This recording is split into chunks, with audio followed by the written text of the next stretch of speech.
Hey everybody, welcome to Campus Comics Cast, coming to you from Carbondale, Illinois, with special guests from the Campus Comics crew. And now, here's your host, the man with the previews in hand, Mike No.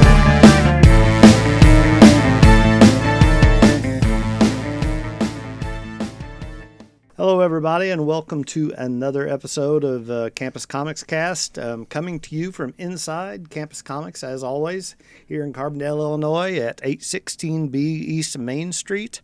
This is our previews episode, and we're going to be going through the July 2019 previews for a product that starts shipping in, September? Yeah, start shipping in September, so follow along if you have your own previews. If you don't, come get one from here by the next time we do this, and you can play at home. So this Stole again, my line. You stole my one joke. I did. I know your one joke, huh? My one joke is stolen. That's all right. So I'll pay you the royalties The dime. later. Okay, yeah. Don't you wonder how many people who are listening that are younger than us have any idea what you're talking about? We talk about playing the home game, and they're like, "Why does he say that every time?" It like requires a knowledge of vintage game shows for you to get the gag. But I appreciate that you do it every time because I get the joke. I think I even have it written down in Do you really? in my notes. I have it written down. Dear Scott, make joke about game shows. Past Scott. P.S. I love you. Well, I'm sorry. I didn't mean to steal your thunder. I won't do it again. That's man. okay. It's all right. All right. Don't probably needs to die anyway. Don't take legal action.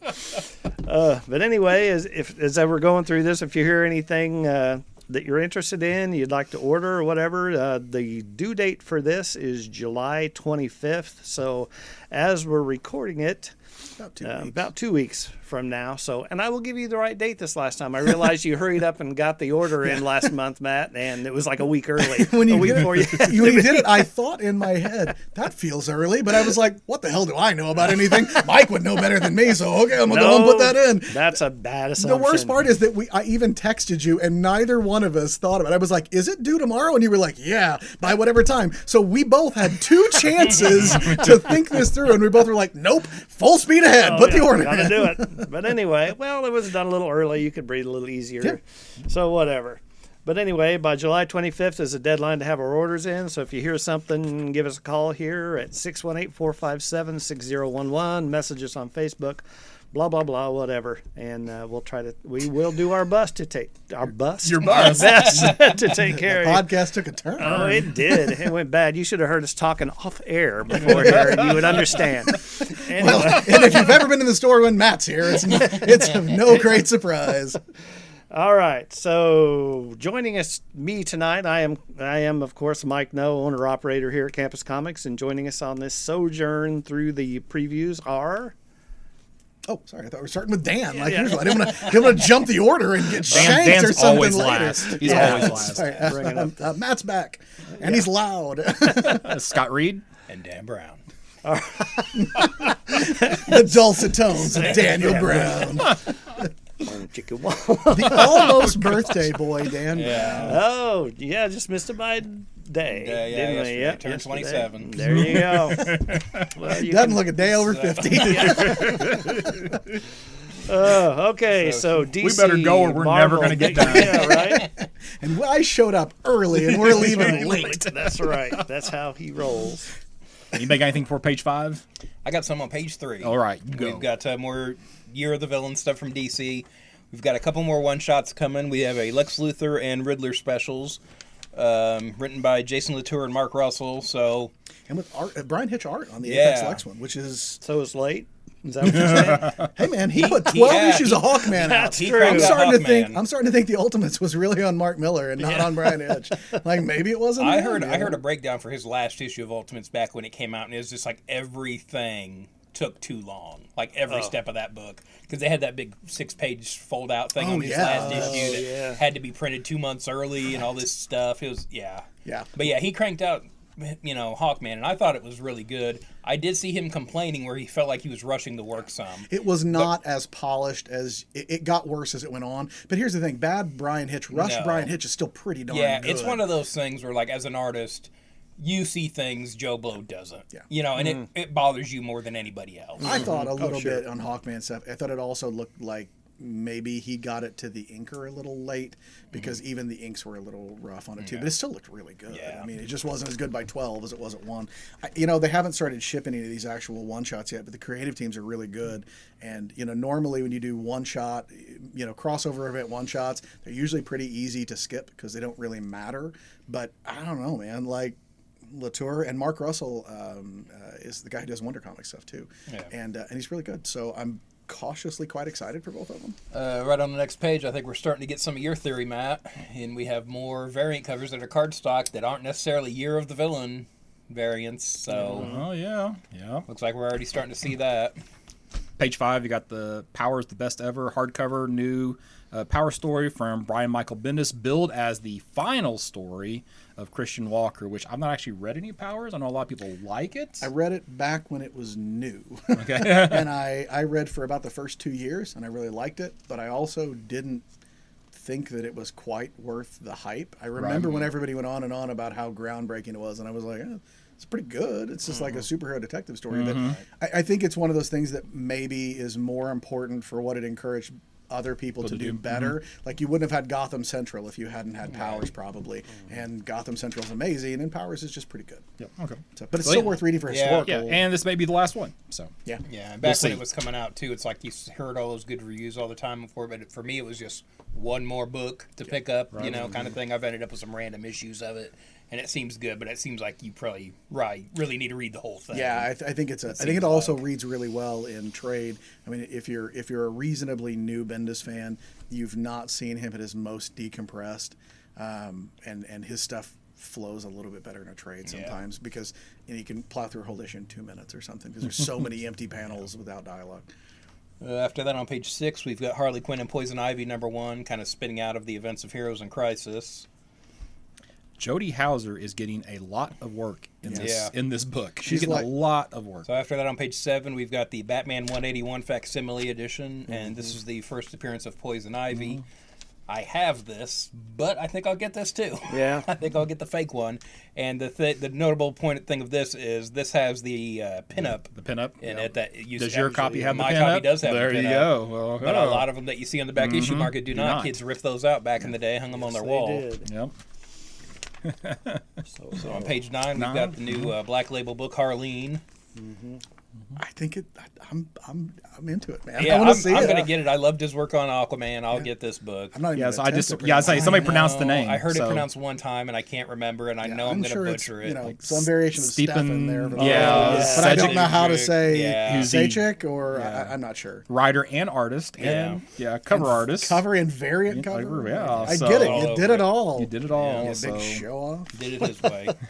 And it is an oversized book as well, so it's not the not regular size. So I guess it's the same size as the Batman. Yeah, I didn't book, until Superman Year One came out. It didn't really dawn on me that I guess that's just what they're going to do for Black Label Well, to a last degree. night wasn't.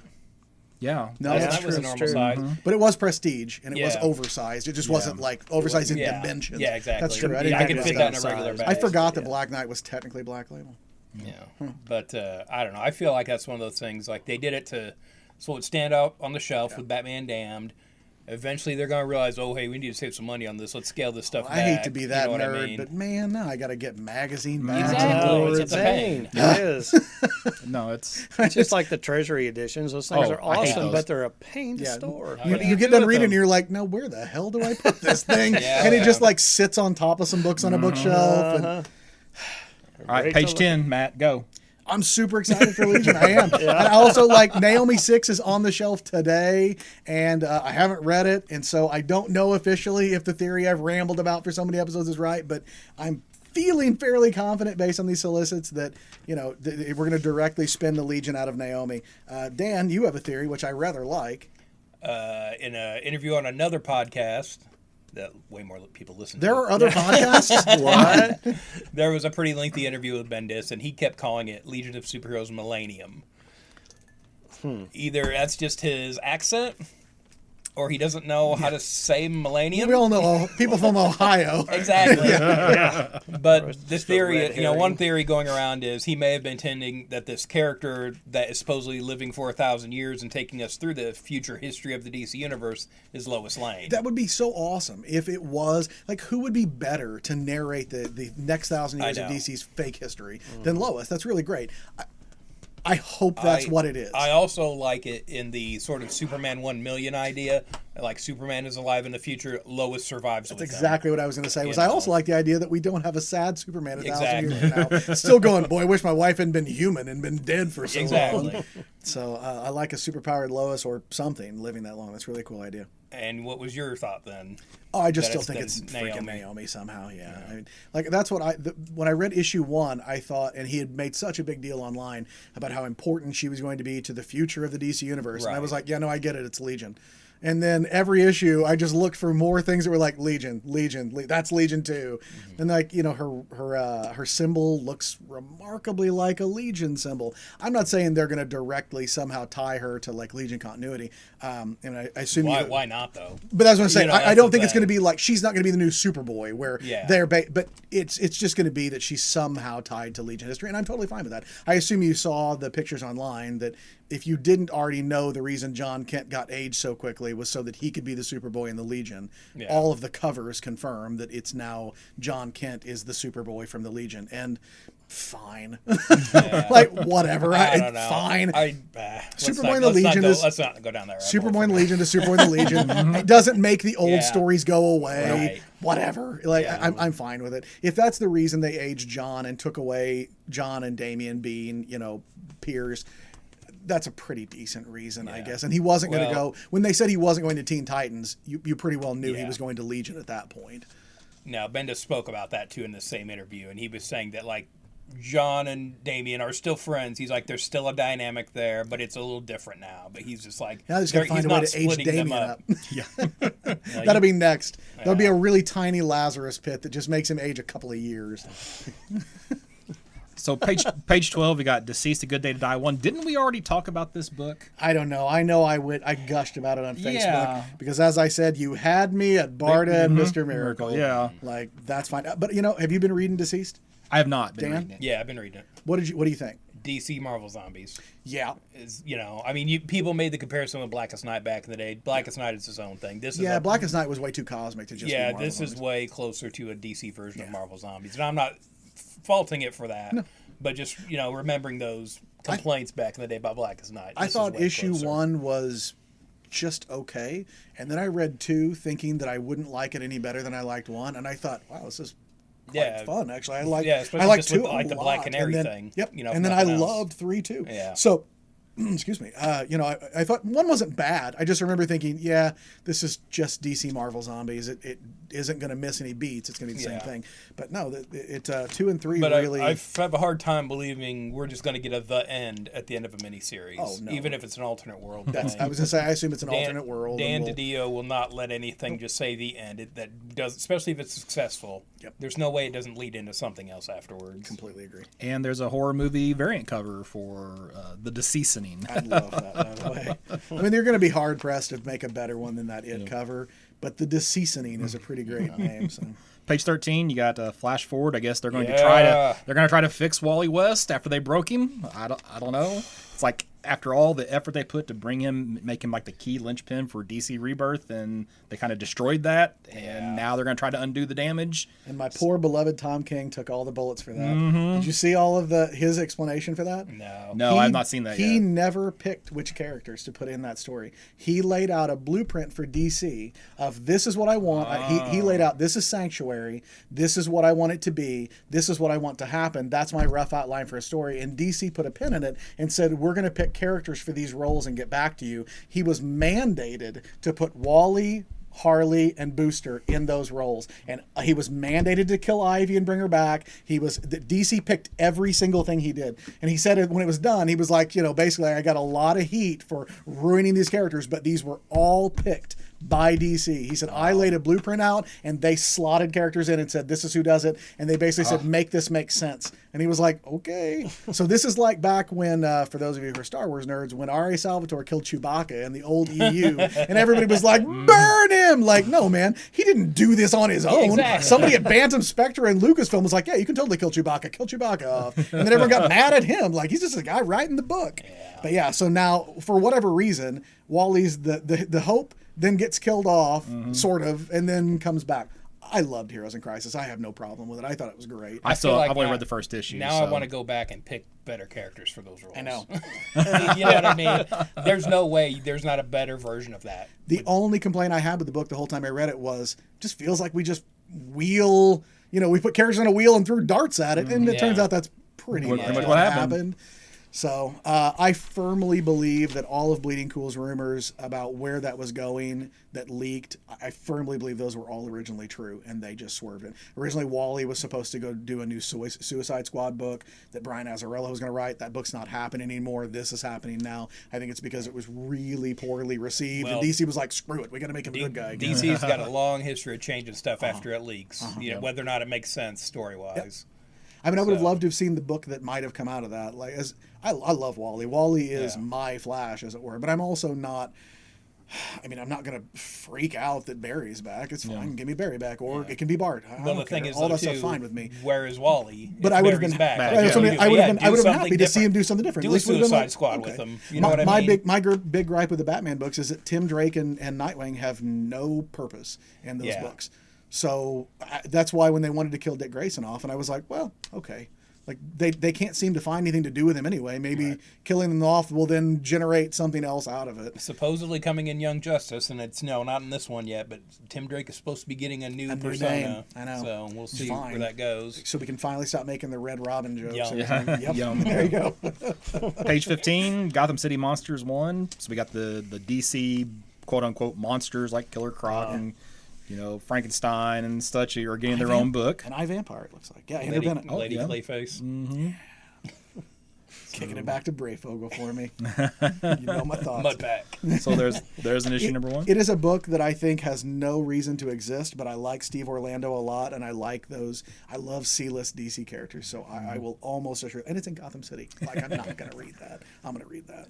Okay, so is on page 16 we got Inferior 5 number 1. Is Invasion still part of DC continuity? Apparently, I guess think so. everything at this point is part. Yeah. I think pre-crisis is part of DC continuity at this point because it seems like they're just sort of treating it like a buffet and a little over here and a little over there. And that's always been kind of the problems with DC reboots. Yes, they don't want to throw the baby out with the bathwater. New 50, and you need to. New 52 chickened out and saved Batman and Green Lantern continuity and tried to redo everybody else's, and then it dawned on someone, this doesn't make sense. Yeah. You can't have Green Lantern's current continuity without Superman's. Because then that means if Superman didn't die, that means that Coast City didn't blow up, which means that Hal didn't die, which so like there's so many things get undone when you pull those Batman's pieces out. just tearing through Robins like Kleenex. You know what I mean? Yeah, he's been Batman for 5 years. Man, that's the worst 5 years anybody's ever had. No wonder he's like that. I legitimately think that Doomsday Clock as an idea came from Jeff Johns realizing how many things unraveled if you just moved Superman around in, like, how much of New 52 didn't make sense because Superman didn't make sense, and he's the linchpin that makes so many DC stories just not work anymore. If his continuity is different, everyone's continuity is different. So anyway, we got Inferior 5 number 1 but by not Jeff Lemire and Keith Giffen. Not the traditional Inferior 5. Yeah. Right. This is a new thing with apparently Peacemaker. Yeah. And it's going to be a 12-issue series, which seems kind of a long series for getting buy-in just early on for this idea. So, but anyway, if you were a fan of Invasion, which I don't know how many people were. I've never actually read Invasion, so I don't know much about it. Since junior high. I read it a long time ago, just because there was Ambush Bug cameos in there. I read it because it's cosmic stuff, and I like cosmic. But there is no Dumb Bunny in this book. Well, I'm buying it because it's Jeff Lemire, and I'll pretty much buy anything Jeff Lemire puts out. So.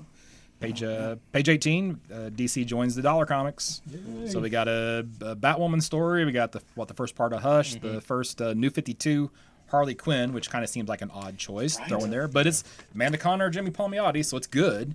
And then Also, Crisis. here's one thing you can say: Harley doesn't have a real deep continuity. No, we need to keep no, track of yeah. a Harley story from any continuity is pretty much okay for him.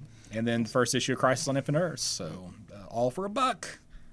On the next page, I was Yes. a little thrown. Not that Naomi is showing up in a Bendis book, because that's not that weird. But like Event Leviathan is still going on and is firmly in the middle of it. And action, I thought, was going to kind of dovetail. It was going to be like the companion book to Event Leviathan, and we're already off on the screw that. Let's talk about the Legion, because this comes out, I think, the week or two. This comes out like the. Let's see, where does Millennium come out? Legion Millennium comes out on the 4th, and then something else related to it comes out on the 11th, and then this Well, comes there's out probably 2 weeks Superman- later. It's just Superman 15 You're just probably banging is- yeah. along. But yeah, we're already ditching that for a little bit to do more Legion stuff. Yeah, which is but there's fine. no mention of Naomi in the of Legion in the copy Nah, but come on on this now. book. But they do on the Superman book. To help her navigate her unexpected role. Okay. Who knows? 22? Anything for 22? Nope. 22. So if you haven't heard, Tom King's run on Batman will be ending pretty soon.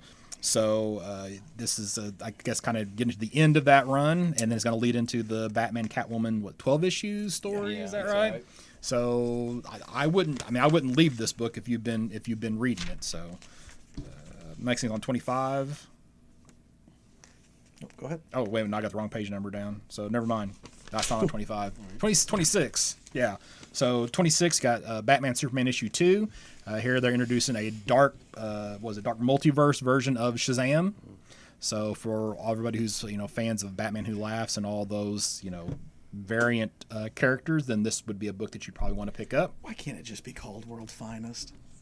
Why do we have to keep doing Batman, Superman? But just call it World's Finest. You own the trademark. Nobody knows what that means, man. Yeah, because they're not going to buy a book with Batman and Superman on the cover if you call it World's Finest. Hey, man, I like when they did Superman Batman where it was just the logos. Yeah. You know what I mean? Oh, You didn't yeah. even have a title on it necessarily. And then Superman, you know. Batwoman, Wonder Woman, where it was just the logos. The Trinity book, yeah. they would do that. And the last time we saw World's Finest was Huntress and Power Girl, right? Yeah. In the Mhm. New That's 52 right. area. So, okay.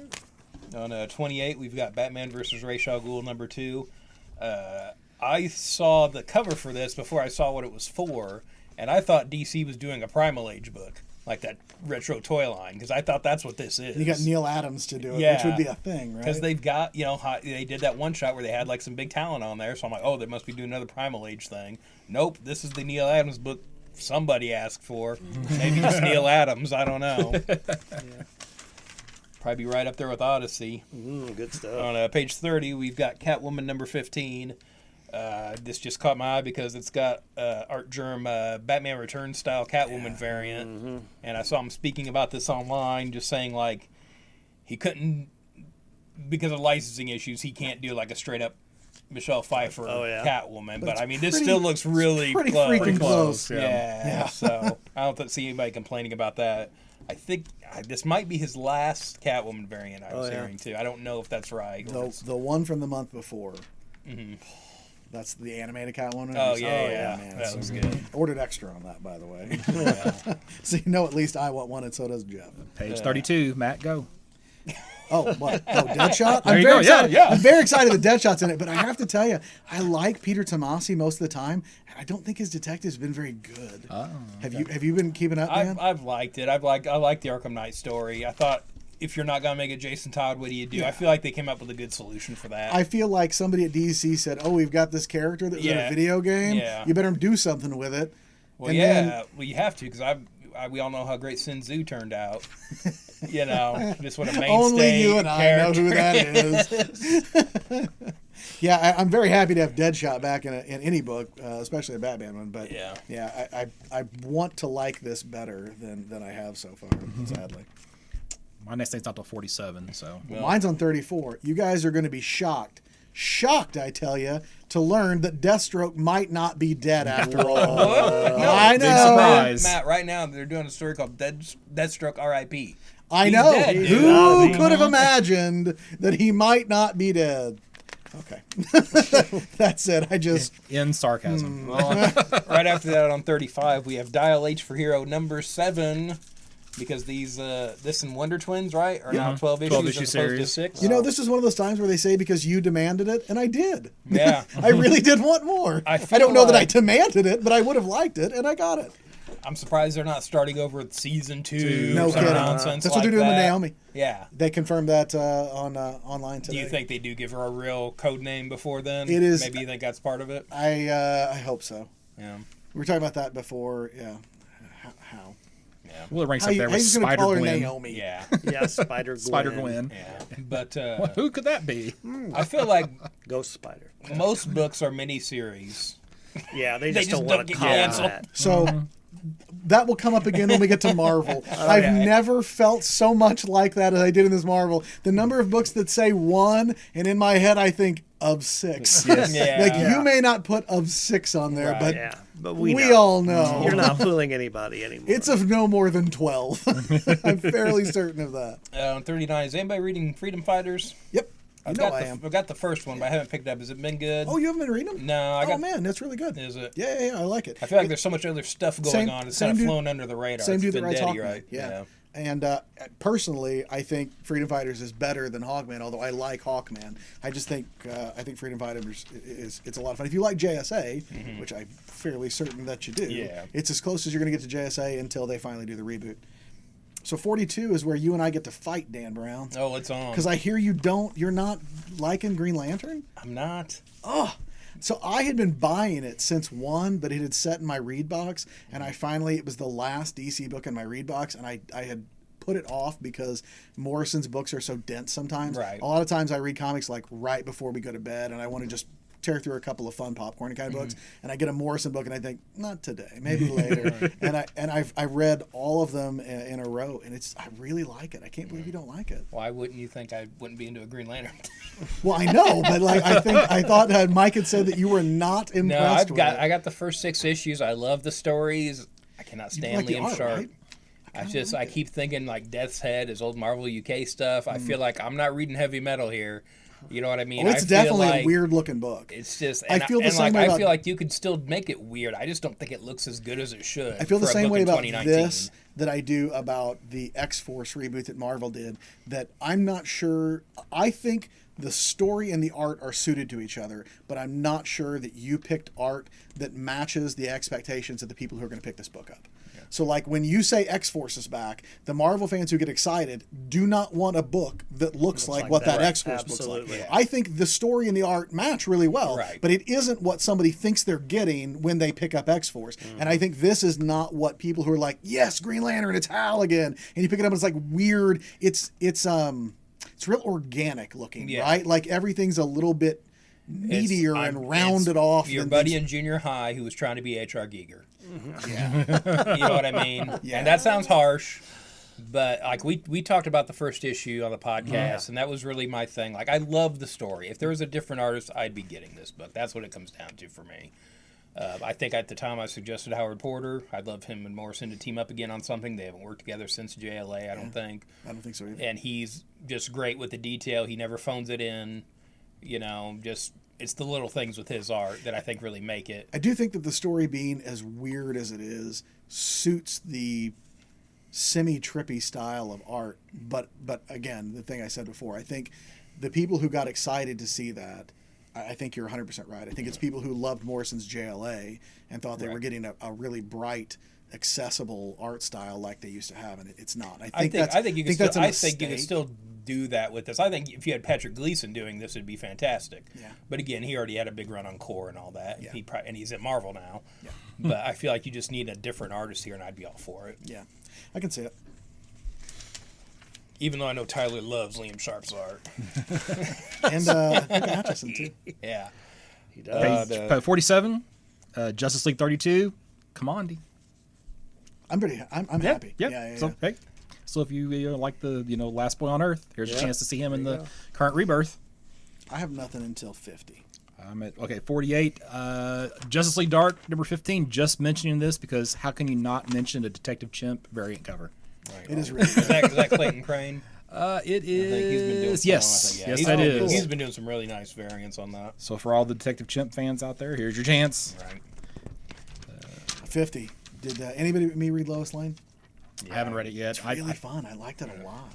I did not like it as much as I maybe hoped that I would. I feel like I had my expectations a little too high, but I liked it a lot. It was it was a comic I showed my wife and said, this is what I explained to her, and she went, oh, I might read that. And that doesn't happen that often if it's a superhero book. And this is superhero adjacent, right?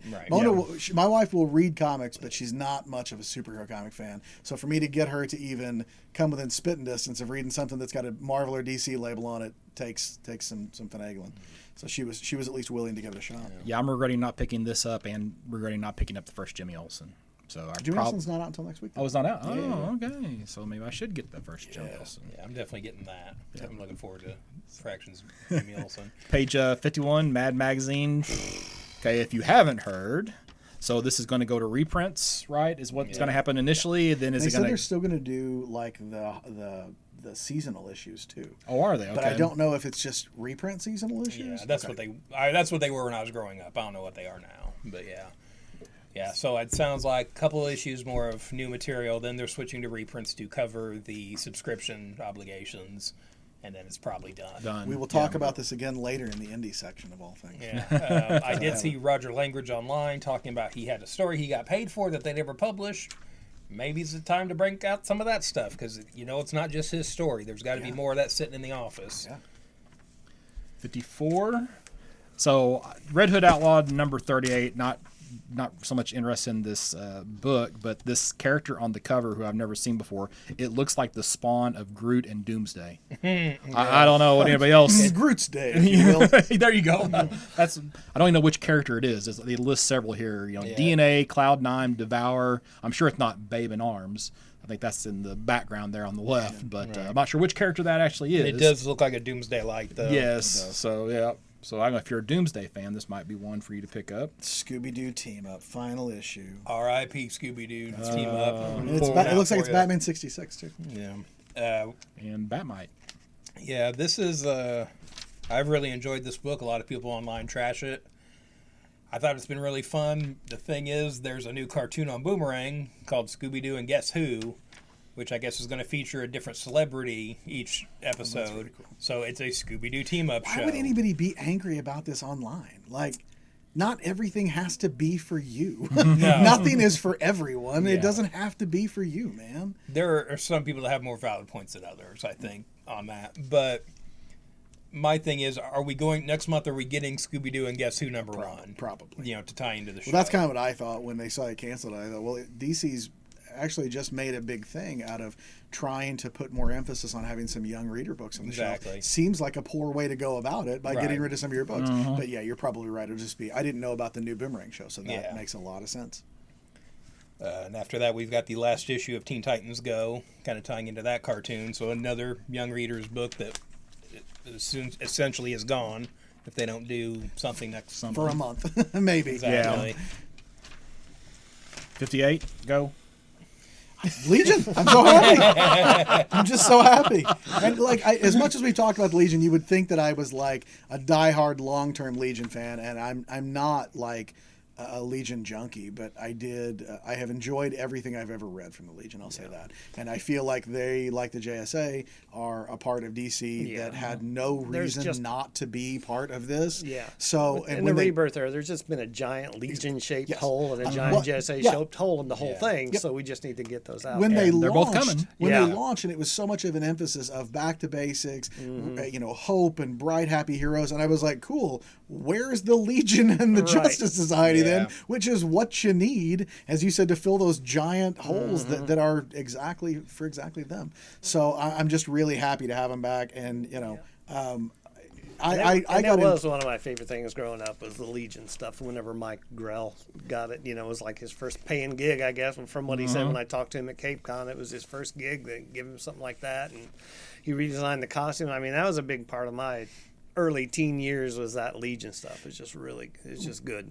It's an unintentional segue Sam moment here, but that is actually a little bit my Legion story too. Is that I got into comics in the grim and gritty early '90s during the Image boom, and you could not be further away from that than the Legion, right? And I remember thinking that seemed painfully uncool to my 7th grade brain. And then, Dan, it was really funny that you posted something the other day on Instagram about the DC role-playing game. The DC role-playing game is what got me into DC in the first place. A friend of mine bought it, and I would play any tabletop role-playing game you put in front of me in 7th grade. So we played the DC game. I didn't know. I was like, I know who Batman is. I know who Superman is. What else you got? And so I learned all these things about DC, and for whatever reason, the kitschy, incredibly dated feel, like the consciously dated feel of the Legion, really, like, I'm a contrarian by nature. Really? No, screw it. I won't make them grim and gritty. I was like, yeah, I know, no one would have guessed. But I liked that the Legion was this. No, we won't change. You change. Yeah. We're the Legion, and this is the way the book is. And I really liked that. And I remember being really into the Legion in junior high, in a weird way that was completely unironic. That I liked how Lightning Lad, like when you have things like Bad Rock and Shaft and Shadowhawk. Oh yeah, well what about Lightning Lad? Like it's such a fun, silly throwback. Yeah, Cosmic Boy. What does he do? Cosmic stuff, and he's a boy who does it. Right there in the name. Bouncing boy. Chuck Tane. What does Matter Eater Lad do? It's in his name. He eats anything. Element Lad. I used to have a paperback sized black and white Legion of Superheroes book, and it was because the first time I read Legion was in black and white. And the first time I ever saw their costumes in color, just like it was not anything like I imagined. Oh, really? So yeah, I was just like totally wrong. If I had colored those in and then actually saw them, I would have been like, what was I thinking? So Colossal Boy. Was Cosmic Boy Shrinking not Violet. pink in your head? I don't think so. No. Or no. when it's miscolored, looks like his skin. Yeah. Any odd space stripper kind of way. On 61, we've got the new issue of the Terrifics, number 20, with a really nice Dan Mora cover of Bizarro here, where it's the Bizarro's upside down, but this is kind of from Bizarro's perspective, where everything else on the cover, including the title, is upside down. Do you not expect to see final issue below every Yes, single issue? yes. I mean, no offense to Exactly. anybody, but every time I think, how is this book still being published? Because They it's not dropped Lemire anymore. Every Is this the other only book. New Age of Heroes? They even dropped that tag. It doesn't have Yeah. New Oh, Age yeah. Heroes on Every- it anymore. Every other Gotcha. thing from New Age of Heroes is gone, Yep. but Yeah. But that Terrifics one just keeps on keeps on trucking. going. Yeah. It reminds me of when I was in the early mid-aughts. Dan, did you read Secret Six? Off and on. Okay, so I love the Suicide Squad, and as we just covered a minute ago, I love Deadshot. It's mostly why I love Suicide Squad. And there was no Suicide Squad book, but there was a Secret Six book that was pretty freaking close. And every issue, I would be like, last issue, Right. and then it wouldn't be, and I'd be like, yeah, I made it another month. Yeah, I think And that's kind of the way I feel with Terrifics. Like every month, I think this has got to be done, right? And every month, nope. right now for me, that's Dr. Afra. Oh, yeah. Yeah, Star Wars I book. think the same thing. Oh man, there's a couple of Marvel books that I think that with the Invaders. I like the Invaders, but every month I think this has got to be it, right? Like there's no Champions? way. I don't know. I assume Champions is being published solely because Miles Morales is in it, and Disney is like, you can lose money on a Miles Morales property. Just keep on cranking books out. But yeah, I no, you're totally right. Who buys that other than me? Not very many people. Champion. I saw one other copy. Yeah. So, yep. 63, we already mentioned Wonder Twins is going to get 7 through 12. Okay. Yeah. My next thing's on 72. On 70, kind of going into some of the collections here, we've got the Batman Golden Age Omnibus Volume 8. This just stood out to me because apparently they are finally getting to the Joker's Millions story, which this was a story that was adapted to the new Batman Adventures, animated series. And I didn't realize it was based on a Golden Age story back when it came out, but it's a really good story. And so it's just kind of continuing that. We've got Detective Comics, Batman, and World's Finest, from when they came out back then, in reading order for you. Page 72, a very DC Halloween in time for Halloween. It's coming out October 2nd. Actually published at an appropriate time. Yes. Thank you. So you've got 18 stories. So if you're into the horror style, or I'm sure some of them are probably little, dream sequences or whatever. But anyway, just But in time for Halloween. Some of these are from those Rebirth era, the the last seasonal couple of things that years. they've done the last few years, and they've been pretty good.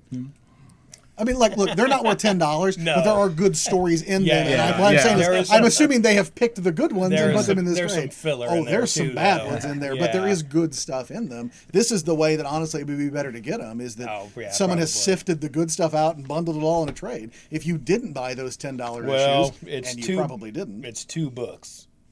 It's Oh. 18 Oh, stories. no, it's from never mind. House Yeah, of you- Horror and Curse. So it's It- that it's whole just thing. it's just those 2 issues. It's those 2 issues packaged I thought together. it was Oh, old ones I plus missed that. I thought it was some old ones. No, no, Okay, no. that's Well, unfortunate. $17 instead of 20 though. It's So you're cheaper, coming yeah. out ahead, and 20% off every day here at That's Campus right. Comics. It's an everyday Save value. even more. Page 73, Doomsday Clock Part 1 hardcover, reprints issues 1 through 6. And They we talked should've- about this how long ago? Yeah, they should have done this 4 months ago. Yeah. So I don't know why they've waited so long. But I have this sinking feeling because I know what I'm going to do. I have every cover of Doomsday Clock. me too. I'm going to buy this hardcover. Mm-hmm. I'm going to buy the second hardcover. I'm going to buy the one big hardcover that's got both of them. I in it. probably won't do and then that. I'm going to ask myself, why did I buy volumes 1 and volume 2? But I am going to do it. I have bought all of Mr. Miracle 4 times so far, and I will probably, if they put another one, I'll buy it 5th time. It's the same way I used to be back when Star Wars and Indiana Jones were on DVD. I think I've bought Star Wars like 9 times between bootlegs, VHS, Blu-ray. I bought it like 9 times. And if they put another one out tomorrow, I would buy it a 10th time. I am that guy. So I'm going to buy Doomsday Clock, even though I've read it. I Absolute want to read Doomsday it. Clock. Oh man, don't taunt me like that. I want Absolute Doomsday Clock so bad. We'll get Absolute Doomsday Clock, and then we'll get Doomsday Clock Noir, where it's just the black and white page, the Gary Frank pages, which will look real nice probably. Yeah. You know, so we'll have to do that. Then you get the IDW Artist Edition, which will be twice as much money yeah. for no good reason at all. Other than you get And to you see get the whiteout. You see the whiteout, yeah. Yeah. But like it's less readable and more expensive. Yeah. Great, We're thanks. always looking for. Page 78. Okay, so I got 77. well, then go. I love Jonah Hex. There is a Jonah Hex Bronze Age omnibus.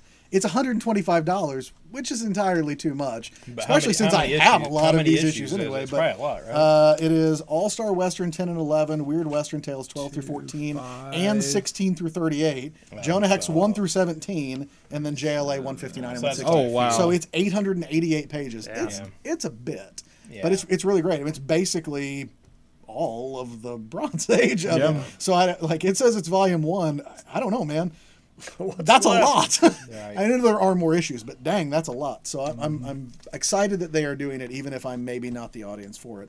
And then on 78, Yep. Scott was Naomi gonna say. season 1 hardcover. So if you're like me and like to read and trade sometime, I actually still haven't even read issue 1. I own 4 copies of issue 1 and have not read a single one of them yet. It's a little Bendis-y, that it's a little too wordy, and everybody talks like they are from New York, even though they're ostensibly from like the Midwest or something. And it's padded out a little more than it should be. Probably it could have been.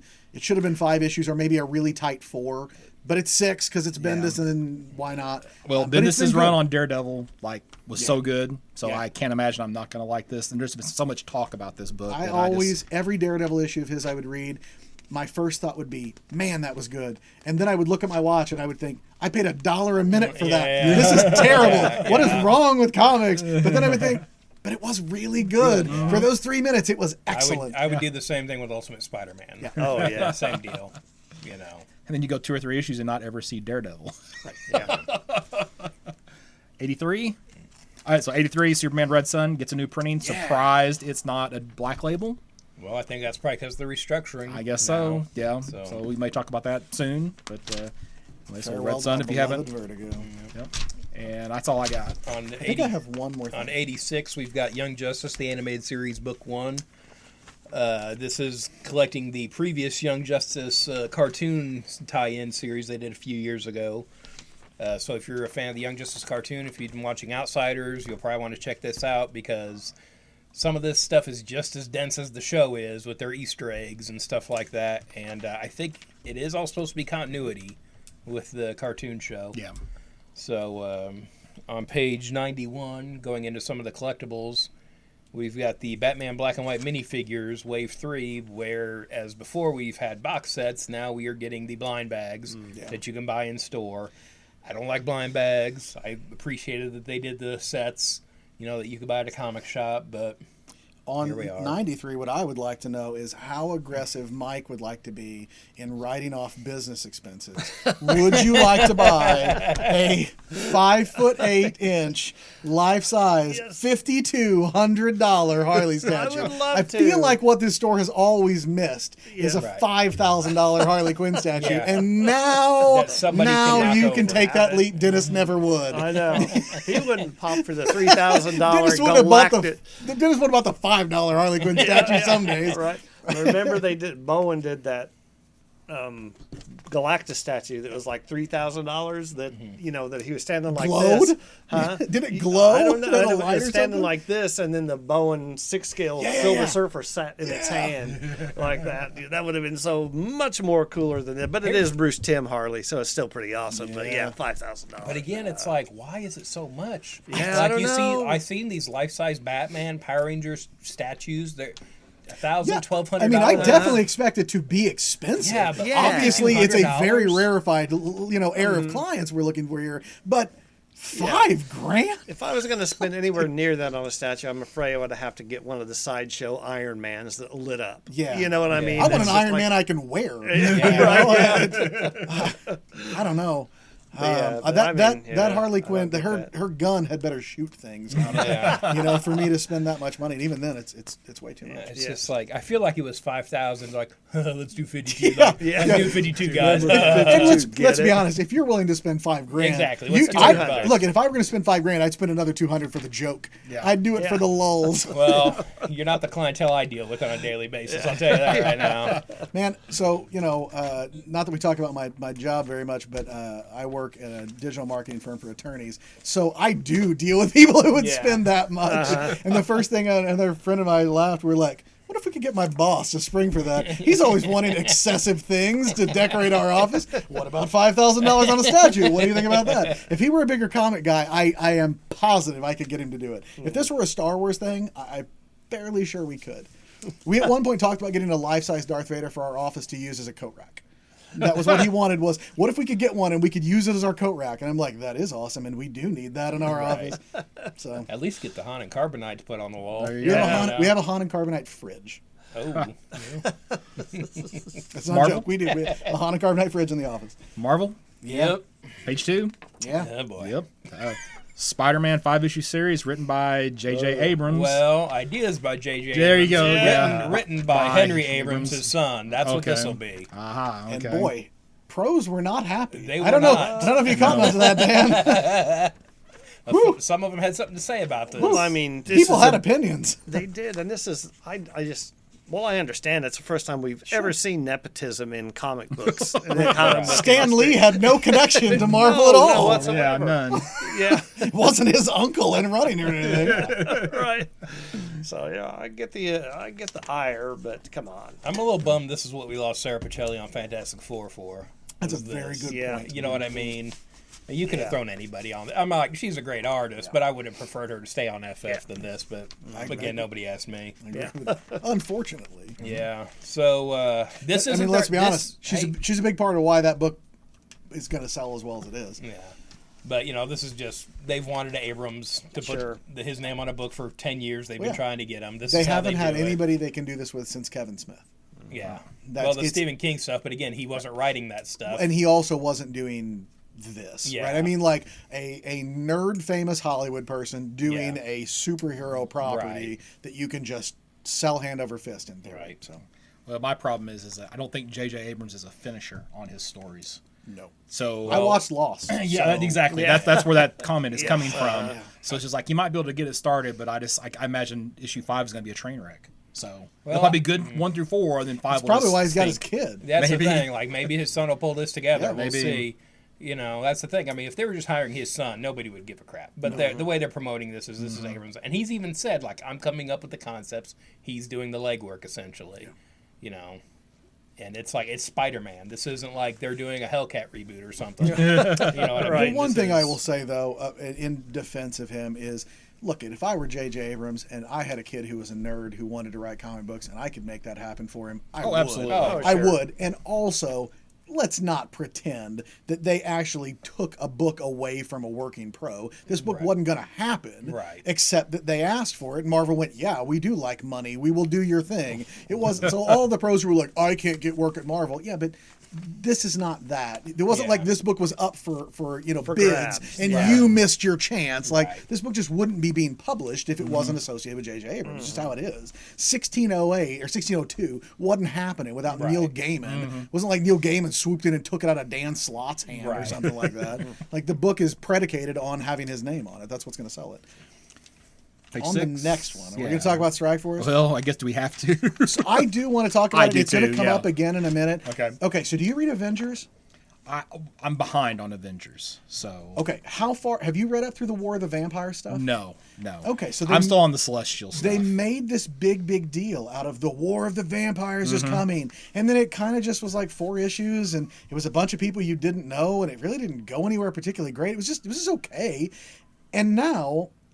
I'm assuming that what we've decided to do at Marvel is we're going to use Avengers as a launch pad for other books, because isn't that what this probably is? Well, I was thinking that this is the book where they're going to put all the characters that they don't know what to do with. Yes, but it says something about a new threat is secretly taking over the planet. And as of the way that War of the Vampires left, where I was like, when are you coming back to this? It didn't end. It ended with the Avengers thinking that they had beaten the vampires, and they had not. They were just plotting in Siberia. Spoilers. Sorry about that. It was 6 months ago, so I think you've read it if you wanted. But I'm assuming that's what this is. This is them teaming up to go fight the vampires from War of the Vampires. And I bring this up because currently, in a couple of pages, we're going to get to Avengers, and Avengers has a very Ghost Rider-centric story, and they've talked about there being a Ghost Rider reboot, and at the end of the catalog, there's a teaser for a Ghost Rider reboot. So I don't know, it just feels like we're just using another book as a launching pad for other books that no one really wanted, but you're thinking if we put it in a book you do buy, this is like, I get that the Marvel has a history of this, right? Like, they relaunched X-Men through Hulk. So with Hulk 180 and 181, like Marvel does that, but it just feels kind of lazy. Like there were 4 whole issues of Avengers devoted to launching this book that no one asked to have. And I thought that was Red Hood, not Wiccan. I didn't realize until I read the copy that wasn't Red Hood in there on the right hand side. I'd like it better if it was Red Hood. I think I would too. The Hood? The Hood, yeah, sorry. Yeah, Oh, yeah, the Hood, yes, I knew I'm sorry. you're totally right. You're right. The Hood was a Brian Vaughn book. Well, here's the other thing. Give me more of that. I really didn't pay attention to this, and I thought there was a Marvel game called Strike Force, and I thought this was a tie-in to the game. That's a very good point. And had I not been reading Avengers, I think I probably would have thought that too. I think isn't there a Marvel mobile game called Strike Force? I think so, there right? is. Probably, It's yeah. something like that. Yeah. It's either that or they just need to keep, copyrighted and trademark on those characters, so they got to put them someplace. So. Yeah. Okay. Which they could be doing on page 12 with yeah. Marvel Comics 1001. If Marvel Comics 1000 wasn't bad enough, Yeah. we get Marvel Comics 1001. Several times when marking this, I thought to myself, that is the most Marvel thing I've seen in a while. Right. And then I kept going through and I think, nope, that was. Marvel making a gimmick book for 1000 Right. was a very Marvel thing. Marvel making 1001 is more Marvel than that, right? And I love the copy. Who is the mysterious new character from Marvel's past? Oxymoron much? Oh my gosh, that's just absurd. And nothing will ever be the same. Because you demanded it. We've got this. Enough said. I want to wind back to True something. believer. I want to wind back to Excelsior. something, true believers. You guys may have talked about this before. This might be something everybody but me already knew. So on the Jonathan Hickman X-Men books, did everybody know that this is House of X, And Powers of X. Powers of 10? Oh. He clarified in an interview that it's House of X, Powers of 10. Shut And they up. were like, what the hell does that mean? And he was like, you'll have to read to find out. Oh my god. And I Like don't know if that like makes Weapon it... 10 Maybe? or what? It's like OS X and iPhone 10. I don't know if that makes it better or worse. Worse. I don't know. Well, so in a way it makes it better because I couldn't figure out why we needed 2 books at the same time. If they're the same thing, why? But they are 2 separate things. And if you also read how you were supposed to read these, they are to be read in parallel, that each issue references the other. So you can read them in whichever order you want. But one But they're issue... concurrent? Yes. Wow. And I love Jonathan Hickman, even though I met him one time at a con and he was a little weird. But his books are really good. So I'm gonna read it, and Oh, yeah. I'm really looking forward to it. But the Powers of 10 thing, just again, that's the most Marvel thing I've heard in a while. Like, no, it's not. It's Powers of X, and you know it. No, Okay. no, it's Powers of 10, man. So on page 14, did anybody else besides me go through looking for a DC image? I did. Okay, I did I too. didn't All right, see I didn't it. see you know it what did either. happen in like- the other one, right? Yeah, so okay. yeah, that's I'll make yeah. sure that you knew that happened. Yeah, I think they probably looked at this one a little closer. If Yeah, I I would had hope to so. guess. Again, Well, don't use the fact don't that there's use so Google. much Thanos helps a little. Yeah. There's a Thanos made of Thanos. Oh, is that Darkseid? If it's not Deadpool, it's Deathstroke. Right. That'd be great. Anyway, it's a variant cover for Marvel Comics 1001, if you're wondering what we're blabbering on about. Pages 15 through 24, Absolute Carnage. Just craziness. Next. Moving on. The only Moving thing I will on. say is, well, there's Donny Cates stuff, and that stuff will be really good. It's really all over the place where the rest of these are, right? Because you've got like Frank Thierry, who, sorry to the Frank Thierry fans out there, I think is quite awful most of the time. But then you've got like Ed Brisson that did, that's been doing X-Men, and he's pretty decent. He's doing the Ghost Rider, the Symbiotes of Vengeance, which, by the way, feels like it's straight out of 1992. It's so 90s Marvel. The Symbiote Spider-Man having an absolute so, like, help me out here, man. It's a period We've got piece, a right? retcon throwback mini that's Yeah. getting a tie into a modern crossover. That's the most Marvel thing so far. Like, they just keep one-upping themselves. Hey, on 25, anybody want a book about a clown? No? All right. Well, move yeah. on. So Mad Magazine is doing so well over at DC that what does Marvel do? Brings back Crazy.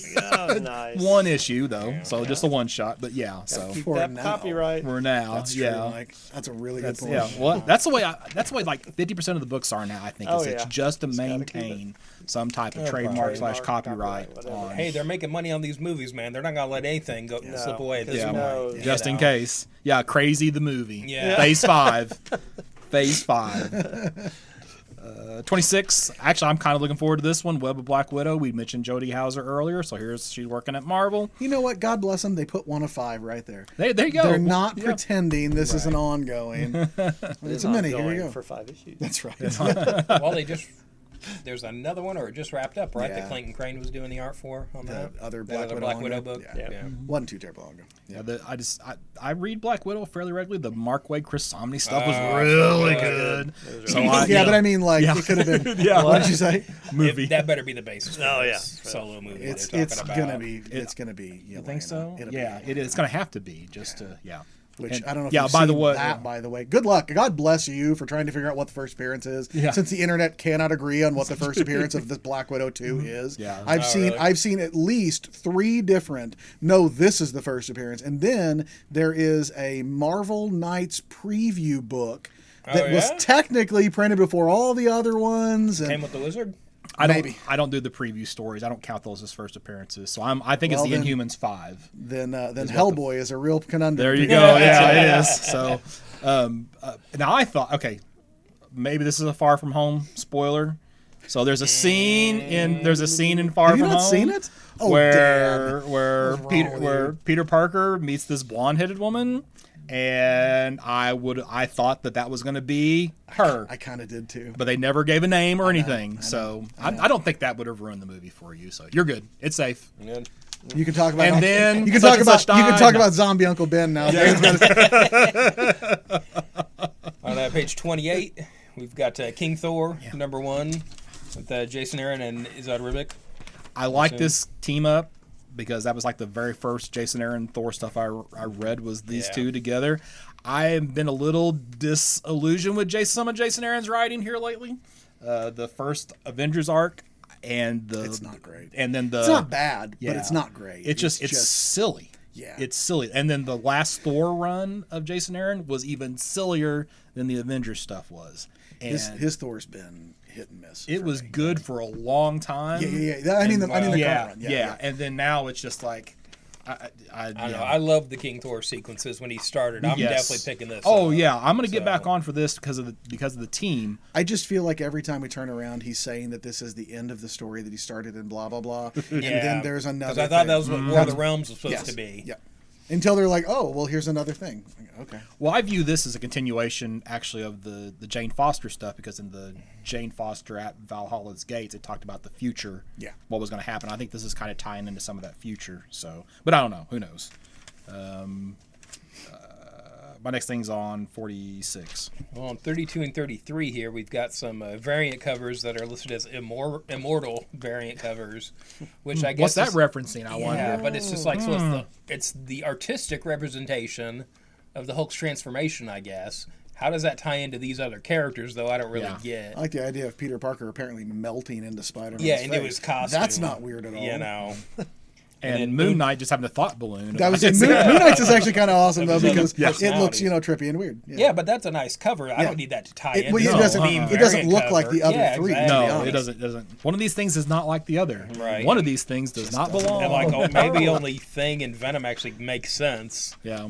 As far as what that is. Marvel's The Thing doing one some so stuff. because he's Yeah. transformed as well. Right. So. what Marvel's doing with their variants anymore is weird anyway. You know what I mean? Yeah. It's just like, why does every book need a Spider-Man variant? Yeah. Why does it need a And like Hulk villains variant? We talked about this on one of the ones you were Just gone. So weird. One of the ones you were gone Has nothing to do. I bought that. I bought a variant that I saw an 80s style Punisher on it, and I was like, oh, what is this? And I picked it up and had a lot of Marvel characters in their 80s costumes, and I was like, that's fantastic, I'll buy that. And I didn't even look, because it's like Virgin Art, so you've got not really any indicia or titles or anything on it. And I got home and I was like, what the hell book even is this? Like, is this a Punisher variant? And I scanned it into my database and it was like Thor 9 or whatever, and I thought, Thor? Yeah. And I opened it up. Sure enough, it's a Thor. It just had a rando. It's Thor's so nowhere weird. on the cover, like Punisher, Right. front and center. I don't understand I it. did the same thing with Thor #4, where it was a Fantastic Four variant with She-Hulk by Brian Hitch. It was a cool cover. Yeah. Then you get home and you're like, But yeah. what book have I bought? That's the thing. Like we work here. And we have that issue. Right, It's just, right. Some casual reader comes in, think they're picking up a Punisher book. They're like, "What is this?" You know, It's gotten to the point where, like, what I do here at the shop is I'll bag and board the variants so everybody knows that they're the variants and everything like that.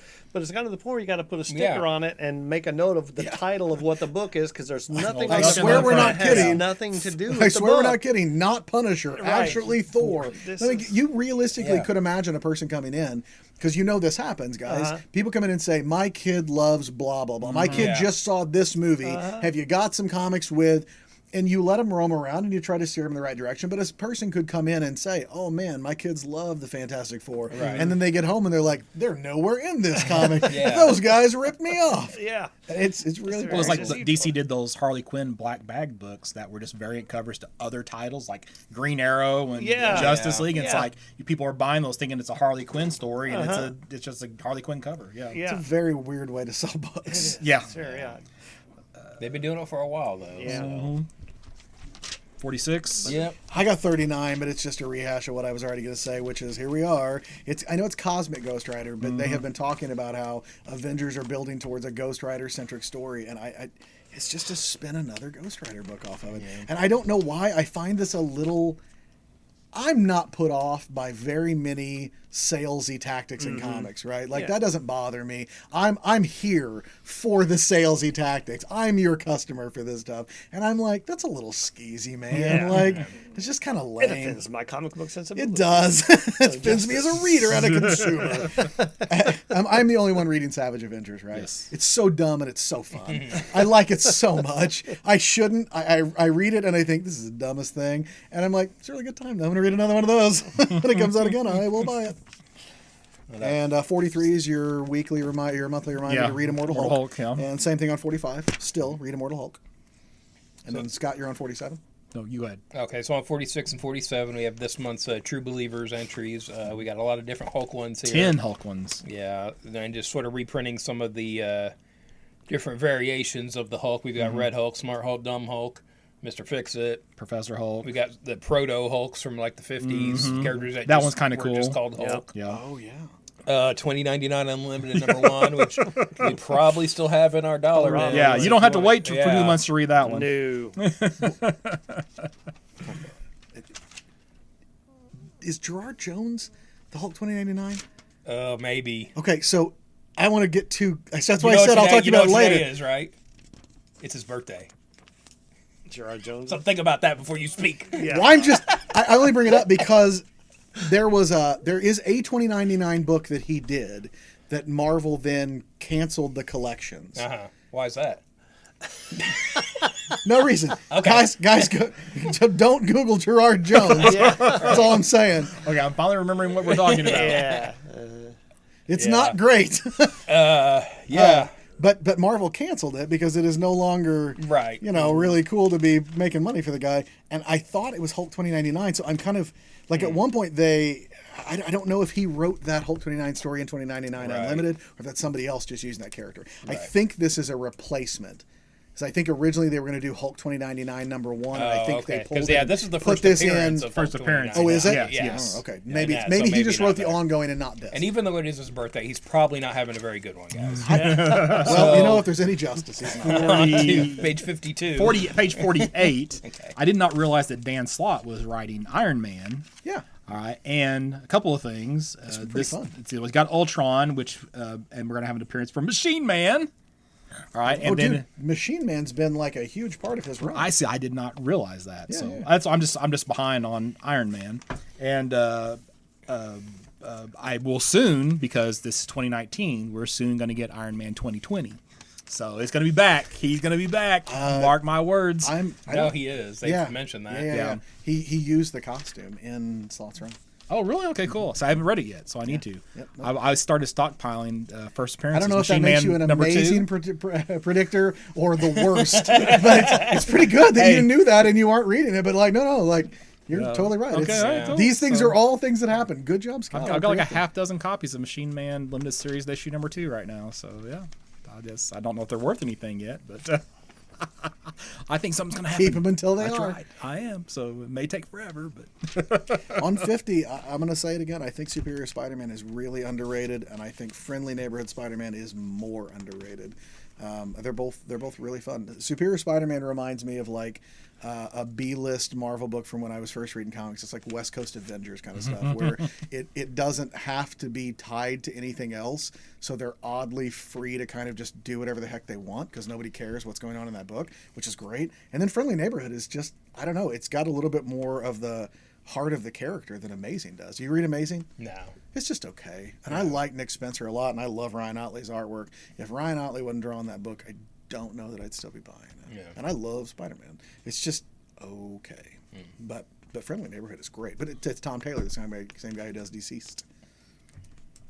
What's the next thing? 52, we've got Miles Morales Spider-Man number 10, but it looks like it is his 250th issue. And so I don't know if this is just an anniversary cover, but it looks like we've got Ultimate Green Goblin and Ultimate Giant Man in here. So, and I think some people are predicting that Ultimate Giant Man is a new character that they're introducing here. my next thing's not till page 69. So I don't know what page this is because they don't like numbers. Yep. 56, we've got Amazing Spider-Man going big number 1. And so it looks like this is another kind of anniversary throwback issue where we have Eric Larson doing a story and then Jerry Conway and Mark Begley doing a story. What page were you on? 56. I was back on 61. That really wasn't a joke, I promise. But then I realized, I was funny without meaning to be. How about that? No, on 61, these were two great examples of where I say there should be a of whatever. Don't pretend that Valkyrie, Jane Foster, and Loki are ongoing books. No. I will not believe that these are going to last. Now, look, I think Jason Aaron and Al Ewing doing a Valkyrie book sounds really fun. I'm not ragging the book. I'm ragging that I don't think Marvel will give this that much time. Right. Because it's not going to sell a crazy amount of anything, you know? And then Loki is like Daniel Kibblesmith, who's perfectly fine, but not setting the world on fire for sales. It's not like he's a legend.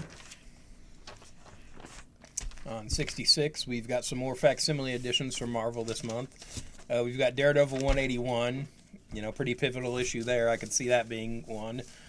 Spider-Woman number 1. Okay, maybe. Son of Satan, Marvel Spotlight number 12. Who cares?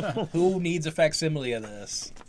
I'll just throw out some advice that I was given by a poster guy. He says, anytime you see Marvel put out a poster with a character that doesn't make any sense or just like this that seems off, go find that character's first appearance and buy it.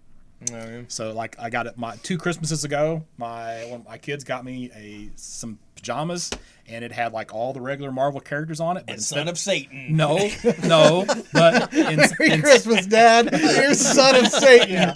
but instead of having regular Hawkeye, it had Kate Bishop Hawkeye, Oh. and it had Ronin on the cover. Right. So I went and I got like about 10 copies of the Kate Bishop and about 6 copies of the first appearance of Ronin. Yeah, and I sold all of those over the last year. So I think it is perfectly feasible that you could get a Son of Satan show if it were called Hellstorm. Yeah. I find it hard to imagine it on Disney Plus, Right. but it's they're also doing the Mandalorian on It's there, and they're saying that Hellstrom. they're saying the Mandalorian is going to be a little gritty for Star Wars. So Yeah. We'll see. Yeah. Maybe. See how gritty this stuff is. What was Son of 69. Satan? What was Son of Satan in? What did you say? Marvel Spotlight. Marvel Satan. Spotlight number 12. laughing about Son of Satan is going I to don't know throw what that. that's But funny. see, it came back. It's a follow up to Ghost Rider, and Ghost Rider on the big screen has been so tarnished. If they want to do some other occult storyline, who's their next biggest Well, occult and character? they can't use Blade Right. without Yeah. addressing having Wesley Snipes or not having Wesley Right. Snipes. Well, that's easy answer. Don't have Wesley Yeah. Snipes. Yeah, That's but I'm just But, saying, yeah. like, you're going to get the, like, that's not my Blade. People are going to freak How out. to move on with Blade. Come on. How long has it been? It's been 15 Yeah, I don't years. know. Since Trinity. Yeah, Yeah. It's been a How, long how time. many other superhero movies with a lead of color have you had? Well, Black Panther pops into mind. Yeah. And And, yeah. Yeah. where are the others? Well, they just- that's why they're going to be a little touchy about Blade, I would You imagine. just get the right actor, though. It doesn't I agree. matter. I just Yeah. get the right actor. I'd be perfectly fine with bringing Blade back. I'm just saying, if they just all of a sudden throw it out and be like, well, we can't. Yeah. It'll- And it'll unfortunately, make some of their better waves. choices now are being used. They were used in Black Panther, so it's like, who are you going to get to play that Yeah, character? a lot of bigger names that are the right age group to play a Yeah. lead or we're all in Black Panther. Yeah. Page 69, Doctor Strange number 20, listed as the last issue of Doctor Strange until October. I'm sure. Yeah, I'm sure that's the last issue for September. Yeah. But October, I assume we're getting a new number 1 for that one. On page 70, we've got Marvel Comics Presents number 9, and it's listed as the All Wolverine issue. There's been speculation this might be the last issue. It doesn't say final issue on here, but it's just, what is it? It's probably 2 chapters worth of Wolverine, which was supposed to be a 12-issue run. Yeah. So that would only take you up to 10 issues. Jammed the rest of the story. But there is a second Wolverine story in here also, so I feel like they would be announcing if this was the last issue, especially the way everybody went crazy over 6. Yeah. I can't imagine that gets canceled now. I bought that book just cause. Yeah. And I was like, man, I look real smart. I know. All of a sudden. Yeah, and it's been really good. Yeah. I bought it just because I have fond memories of buying Marvel Comics Presents to get Exactly. Weapon X. Yeah, and it's I was brown- like, oh, it's Brown Suit Marvel Wolverine. Marvel Comics Presents and Brown Suit Wolverine. Give it to me. And now I'm Yeah. like, wow, I'm going to put my kids through college for this. It's not going to stick. We all know it's not going to stick. On 88. 83. I got 75. Go. Am I the only one reading Donny Cates Guardians? Yes. Oh man, it's so good. It's really, really, really good. I same thing with this. 3 reelies. Yeah, it's the same thing with this that I had with Green Lantern. I had been sitting on it, waiting to read them, and I no joke, I read them while letting my dog enjoy nice weather one day. I sat outside and I read Guardians while the dog ran through the yard, and it's a fantastic way to spend a Saturday. But it's quite good. Silver Surfer Black, I actually don't like as much as I like Guardians, but I do like it. It was number 1 was fun, but Guardians really got me that it felt like a good throwback comic that every issue has ended with a nice cliffhanger that made me go, damn it, I want to read another one of those. And I did until I ran out of them, and then I was like, but no, how can I have read all of them already? So no, it's really fun. A very underrated book. 83. Go ahead. Okay, so Alpha Flight True North number 1. The copy says, let me read this exactly. Join the greatest creators the Great White North has to offer as we unearth the secret history of the classic Alpha Flight stalwarts. And it lists them. And I'm looking at the list of creators, and there's a very important Canadian name that is missing from that list of greatest Canadian creators. I don't think they can say that legally without having John Byrne in this list. Well, that's because John Byrne's a jerk. I think that's just it. Yeah, but still, Yeah, especially on an Alpha. On Alpha Flight. Yeah, I Yeah. agree. It should be on there, but Yes. I want to go back to, well, I'm just going to be snarky. So these Acts of Evil annuals. Okay, so on 78, we got Ghost Spider annual. 79, we got Moon Knight annual. 80, we got Wolverine annual. Why? Wolverine and Moon Knight don't have books. Why do they get annuals? The same reason Silver Surfer got an annual a while back. Did he? Yeah. After the slot slots, after the slot series was over, they put out a Silver Surfer annual. I don't. I'm just so baffled. Again, it's a very Marvel thing. Like, we're just publishing annuals. For what book? Well, some books that don't actually have ongoings. But they Why have not an just annual, have a though. one shot? I don't. It doesn't make any sense. Or just Acts of Evil. Why is it not called Acts of Evil Punisher? Yeah. Acts of Evil Moon Knight? Like, Well, the Punisher one's in the regulars. No way. oh, sorry. No, that Wolverine. Punisher's not Wolverine. Yeah, Acts of Evil Wolverine. Yeah, Exactly. sorry. Exactly. Getting ahead of myself. Yeah, I just. Yeah. I mean, the original X of Vengeance was a annual crossover, right? But this Do is. people care enough about it to keep it an annual crossover 20 years later or 30 years later? I don't feel. I have a friend who will remain nameless, but if you listen to this, he will know that it is him, who has ranted at me multiple times about how annuals don't need to be published anymore because they're not published on an annual basis 1-to-1 the way they used to be. Like, if you look back, and I at one point thought, well, that can't be right. They can't have always been. And I did look, and for a few years that he and I are about the same age and we were reading comics, I do remember, like, X-Men annuals came out in the summer every year, and Spider-Man ones came out like a couple months before the X-Men ones, and I remember buying them all summer long. They but were they fifth can't have Wednesday. always been that way, right? They're fifth Wednesday books. Yeah, is what I they was- are. I They're thought fifth they Wednesday used to just books. be, they came out once a year, not Yeah. 12 months after the last one. Yeah. But I kind of don't know why they still make annuals at this point. Were you ever a person that loved them? I loved them when I was a kid. DC would do the big crossovers. Yes, that's what I growing would say. up. DC annuals were like, oh, gimme. I have an affinity for Armageddon 2001. I'm probably the only one. No. But this is It's why. exactly what I was going to say. You know, there was some cool. Oh man, what was it called? There was another one that was decent. I can't think of the name of right now. But, you know, they did Bloodlines back then, which a lot of it was trash. Well, but and you got then a couple cool characters. they did Hitman came out of that and stuff like that. Didn't they do the one where it was like time displaced versions of the characters were in the annuals one year? They did the pulpy versions. Yeah, there's the pulps. There's that Legends of the Dead Earth where it's like Yeah. the future after Earth is gone. They did Elseworlds. They did Year One. They did the 1 millions. Yeah, you know what I mean. And I love that stuff, but I feel like nobody's done annuals consistently for so long that if you were a reasonably recent comic fan, and I think about some of the people who buy here who are in college, they don't know what the hell any of that means. Like they have, if they just got into comics in the last 5 or 6 years, there is no expectation of annuals coming out. And so why do it? It wasn't the thing either of like back then we didn't have a ton of miniseries and one shots floating in the market. Yeah. Annuals felt really special and cool. Like, oh my God, it's 48 pages. You get a 13th issue of Batman this year. Right. You know, that I kind of remember being thing. excited to get Detective Comics annuals and be like, hell yeah, I got 2 issues of Detective this Or you month. get that number one that's mature readers and you can't buy it. Some of my all-time favorite Marvel comic stories are annuals, like Avengers Annual 10, Avengers Annual 9. There was and the isn't Avengers like- Marvel 2-in-1 crossover that really Is was it the big Rogue? first Thanos Is it story. Rogue's first appearance in Avengers Avengers 10. Annual? Okay. Michael Golden art. You get like there was a time there where like Arthur Adams was only like doing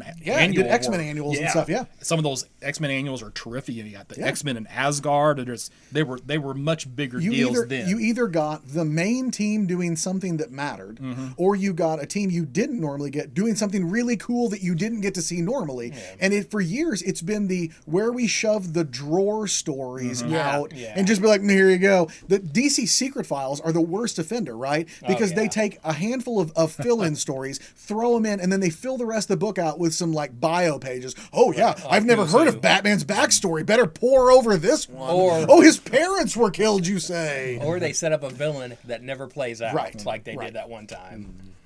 I think it was the crossovers is what killed the annual, honestly. Yeah, All those acts of for vengeance sure. and stuff like that. I'm sorry, I didn't mean to cut you off. No, that's all right. And people come in, you're exactly right, because young people come in and just say, annual, what's this? I'm like, and all I ever say is just like, it's just an out of continuity story that they want to print, and that's really all it amounts to these days. Some Like of you them said, really they're good. drawer stories and stuff like that. It's just not in continuity at the time. I most of the point time. people to them because they're soft. Most of the time, they're self-contained stories. Yes. That's what's really nice about Yeah. them.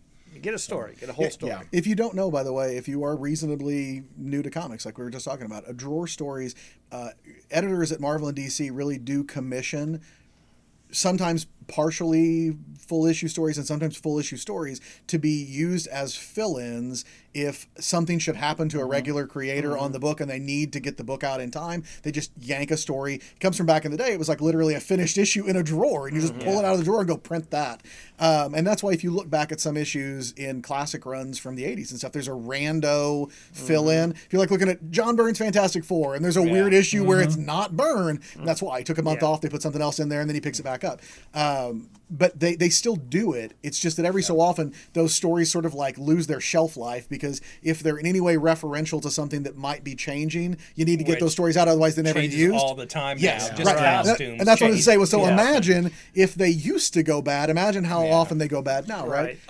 And there are stories from like, I know for a fact that Tom King has unpublished DC Batman stories that are because I don't know if you saw them at SalukieCon. Like Trevor Von Eden had the pages I didn't see sale those. for his unpublished Tom King book. I didn't know he even had worked on a Tom King book. He didn't say anything about that. Because it was never done. Wow. It's never put out. But he did a Batman Black Lightning story, and DC's never published it. And wow. He's like, and I asked him if they could ever do it. He's like, yeah, they still own it. Like, it's still, he's like, I'd love for him to publish it. I loved it. It was great. Yeah. Wasn't there a Superman book that came out this past year that was like a lost story that somebody had written? Like, well, there was in Action 1000. Yeah. That there was was it Action 1000? I think that there was an that unpublished. or it was in the hardcover. No, there was In a the Marv Wolfman. Yes. There was the the Marv Wolfman Yeah. story. Like the, Yeah.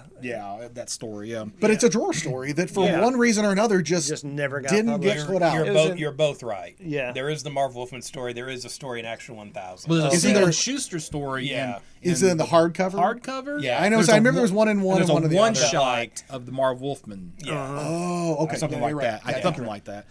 There was like back in the early bullpen days at Marvel, the Stan Lee was notorious for this. He would want to give the writers and artists work, and he would continue to buy stories and just put them in the drawer. And then when the publisher found out that he had months or years of stories just waiting to be published, and they were still commissioning new work, that's when like the entire bullpen at Marvel got fired. Because the company had enough material for Why the hell are we paying you people? Yeah, why are you paying for new material? Yeah, for a couple of years. And not pay anybody else anything. So that was that is my conspiracy theory about the Walmart books at DC.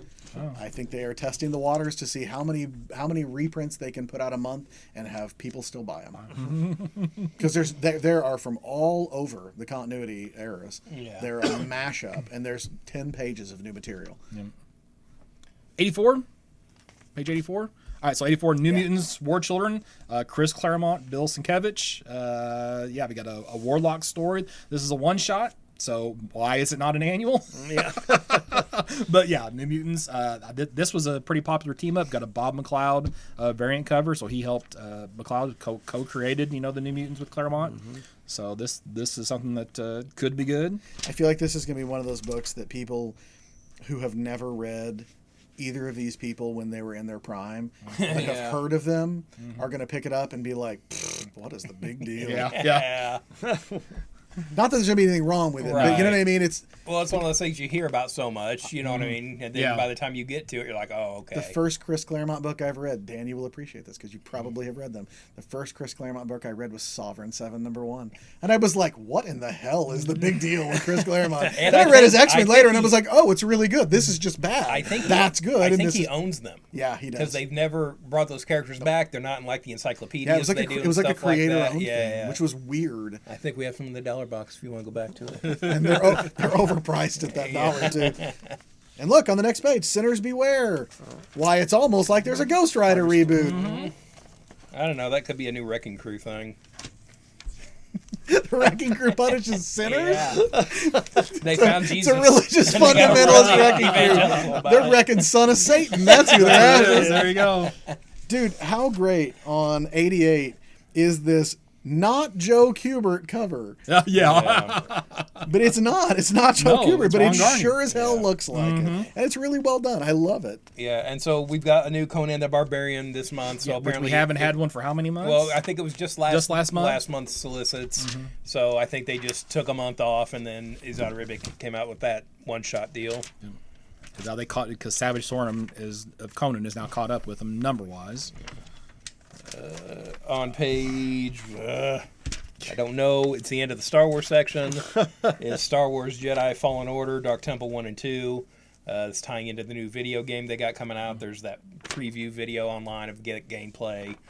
And the very generic-looking main character, which is a real dude that everyone's complaining about. He has the most paint-by-numbers Star Wars name. It's so generic, I honestly can't remember it. Really?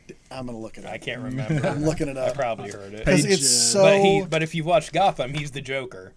Oh, yeah. You know, that's who it is. Page 107, we've got reprints of the Brian Michael Bendis Daredevil stuff that we mentioned earlier on. So if you... I really enjoy this part of Daredevil between Bendis and oh my gosh, I forgot the Brubaker. Oh. Brubaker. Outstanding Daredevil stuff. Daredevil is Marvel's best title for a very, very long time. So if you've not read any of this, I strongly recommend it. Back on 105, we've got the Marvel Select Avengers Endgame Hulk action figure. Just the most generic-looking face on that guy. You know, as expressive as they try to make the Hulk in these movies now, it's just like it's an okay-looking figure, but do have him smiling or something, or put the glasses on him from the movie. I don't know. It's just sort of eh. But we also have the Marvel Comics Milestones Ghost Rider resin statue, where he's kind of riding on the bike coming up out of the asphalt or hell or something. I don't know. It's something different for a Ghost Rider statue. How does it spin around here? You know, Could be either way. Yeah. I don't have anything to 129. I don't think That's we're on the same page. Is that the page? Yeah, All right. page 129. Spider-Man Life Story. You get the 5-issue series. It's going to be 6. 6 I issues. think. Okay, I can It remember just the feels issues. like Yeah. it's Yeah, kind of 6. not Okay, yes. been out for a bit, but it's out next week. They split the cover from the blurb on some of these pages, so they could show you these others that they want you to buy. yeah, Scott. That's it's just why. like, well, they did this on. It's not just that. No, they did it with a lot of stuff this month. So, It's but annoying. anyway, so if you're waiting for the trade, that's going to be out. Yeah. Page, I already forgot what page number we were on. I just said it. And so page 130, I would like to point out that we got a Captain America trade, and they have this awful Alex Ross cover, and they cut off his feet so that people like me would stop complaining about Cap letting the flag drag the ground. The shield is still too small. But they actually changed. Assuming this is the final cover, they actually cut off the part of the his feet and flag just to get around that potential issue. So On 142, we've got Write Your Own Marvel. yes, Yeah. You think you're so Yeah, smart? you think you do better, man? Here you go. Just fill in the word balloons. because Fill it yourself. Right now, Adult Cullen Bunn and Frank Thierry are over there like, I heard what he said. Yeah, I did too. Let him see him do better. Yeah, do it right in. I want to point out that I only made fun of Frank Thierry, who sucks. That's the difference between me and Scott. I've never read anything Cullen Bunn that I've really enjoyed. So you tell me what I should read, and I'll read it. So On the next page, but they used to have the adult coloring books. So now for people who can't color, now you can write. There you go. Yeah. And again, so I guess this is just black and white, or maybe in color art. I'm not sure. I assume it's just the word balloon. I but think it's in blank color. word balloons. Yeah, and blank stuff that word you fill balloons. in, write it Marvel style, apparently. Yeah. Get out your ruler, can make be- straight lines to But write on. it's a weird size, though, Yeah. right? It says 8x6. So I don't know why it's So you'd have to sized write like smaller. that. Yeah. But it's like half page maybe or They don't something. wanna It give you kind of too looks much like room. here. Yeah. I don't know. Maybe it's like comic strips. Scan them in and digitally put your. I just lettering assume in. these will be much, much more fun if you treat them like Mad Libs. Yes, go. absolutely. If I treat this like MST, it will be way more fun. On 143, I don't know. I'm a little happy to see all of Executioner's song collected like that. It was the first X-Men crossover where I was buying X-Men, and if you are again not the same age as me and Dan ish, and you want to see what comics looked like back when they sold 8 million Yeah. copies of a book, and X-Men were more popular than anything has ever been popular in Yeah. comic books. It's in that trade. That's that specific crossover is the thing everybody got. Yeah. The guys that were just sort of into comics that weren't hardcore necessarily, everyone had Executioner's song. Yeah. We had a set here that had all the cards I put together.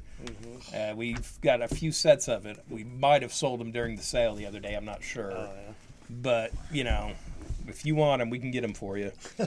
On page 150, we've got 6 posters. 6 posters. Some of these I'm like, do we need a poster of that? But here you go. But they're showing them all at least, so we don't get to play our poster game this month again. But hey, you know who is on that poster? Son of Satan. Yeah, I'm telling you. the Strike Force. Go is the get one that first appearance. Who Go needs get a it. Strike I'm going Force to. poster? Yeah.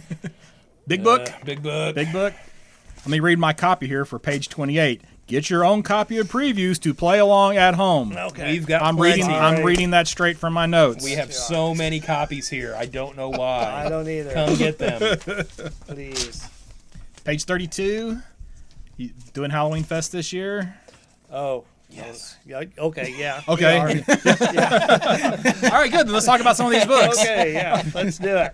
So they got a Deceased We got a number Deceased one. one. I intentionally didn't flag it because I was like, I don't want to bring it up, and they might be like, Matt, we're not freaking doing Halloween Fest. And I'd be like, oh, and no one else is either. Don't go anywhere else. You got Sonic the Hedgehog. A lot of people still like Sonic. Got Marvel's. do. We got people coming in asking for Yeah. something. Yes, we do. Yeah, Marvel's got some good books. I like the Road to Iron Man 2020. Haha, look at that. Miles Morales, the Ultimate Fallout 4 reprint. Because you got you got a Boba Fett book. You got a Ghost Rider book. You got Battle Cats. Whatever. I don't know. Yeah. I thought about it. Let's see. I think anything So else. we've got, typically they try to treat this like free comic book day. But then later on we have suggested retail price for some of these. And I assume that's for the bundle. Yeah, I think those are for bundles. Those are the smaller Yeah, books. They got the yeah. smaller books they sell The in mini bundles. books, Yeah, because there's a Usagi Yojimbo they're doing in there, and Well, like DC Superhero Girls and stuff. I always have Mike order me about 100 of these books that I give out instead of giving out Trick or candy. treat. Or I give out in addition to candy at Trick or Treat. Which is the worst So- habit. Well, definitely the comics are more expensive. Yeah. But of course, I don't know. Candy bars are gotten ridiculously Yeah, priced that's too, right. so I don't know. So Which is a worse value, a Bendis comic or a candy bar? on a cents per minute basis. I don't know. we were talking about black bars and comics. So on page 50, I don't go ahead. Damn. Yeah, On never page mind. 40, Yeah. back to the Comic Fest, there's some Godzilla Vini-Mates they're coming out with that are $10, but it's just kind of neat seeing kind of merchandise for that. But go ahead with your Image books. I've got one before Go ahead. that. Yeah. I think. I don't even actually want to talk about that book. I was just pointing out the black bars. So Because You talk about it with your kids. when you wear your Son of Satan pajamas.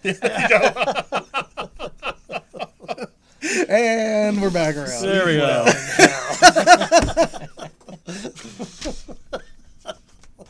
So on page 54, we've got a new Battle Pug #1 from Mike Norton. I had continuing the something, but just webcomic. go. Jumping back to page 46. I was just going to point out that they're doing. Matt Fraction has a book that is it's a crime book at Image, but they're doing it. It's kind of weird. They're doing it as a series of three hardcover hardcovers. graphic novels. And I don't know. I'm like back and forth. Like on one hand, I think that's really cool. It's ambitious. I'm glad they're taking chances with formats and what kind of books they're putting out. Because if you look at this, I don't like the art. This is not a book that is going to sell floppy copies off the shelf anyway. This is No, for people who yeah. like very indie art style, right? But at the same time, like I don't know, man, just put the whole damn thing out. Give me like one big hardcover of it. I don't need to spend. How big is the hardcover? Is this one? It's this one's. Was it 80? Yeah, so I 80 thought it said pages. 80 pages. 80 pages. 80 pages for $17. Just give me the whole thing. Yeah. Because you're going to spend $50 buying this, and the one collected one's not going to be $50. So it's just I don't know. I'm a little back and forth. I appreciate the effort. I mean, I question the price point. It's kind of like the AD thing that Lemire and Exactly, did. Snyder.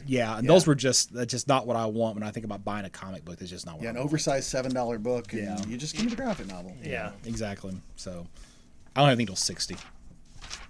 Me neither. Okay, so go ahead.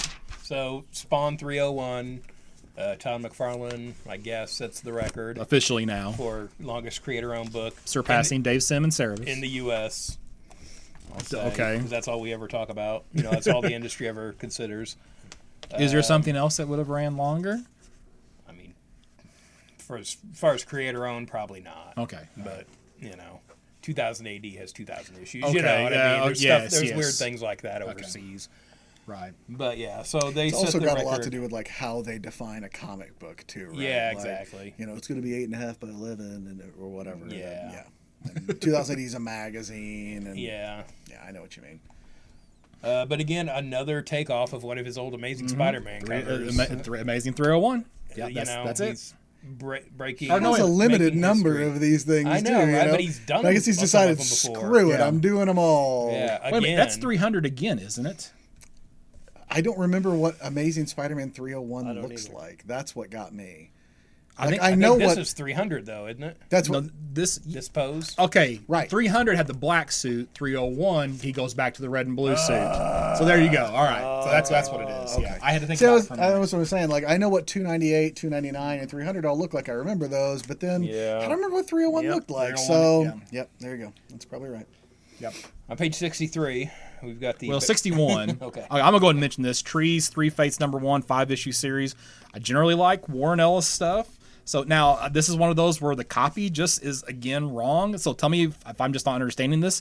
In the remote Russian village of Tosca, there's a dead body by the leg of a tree that landed 11 years ago. That sentence makes no sense.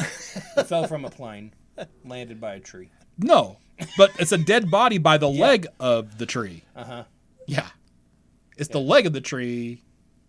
What's the leg of a tree? Like the roots. I don't know.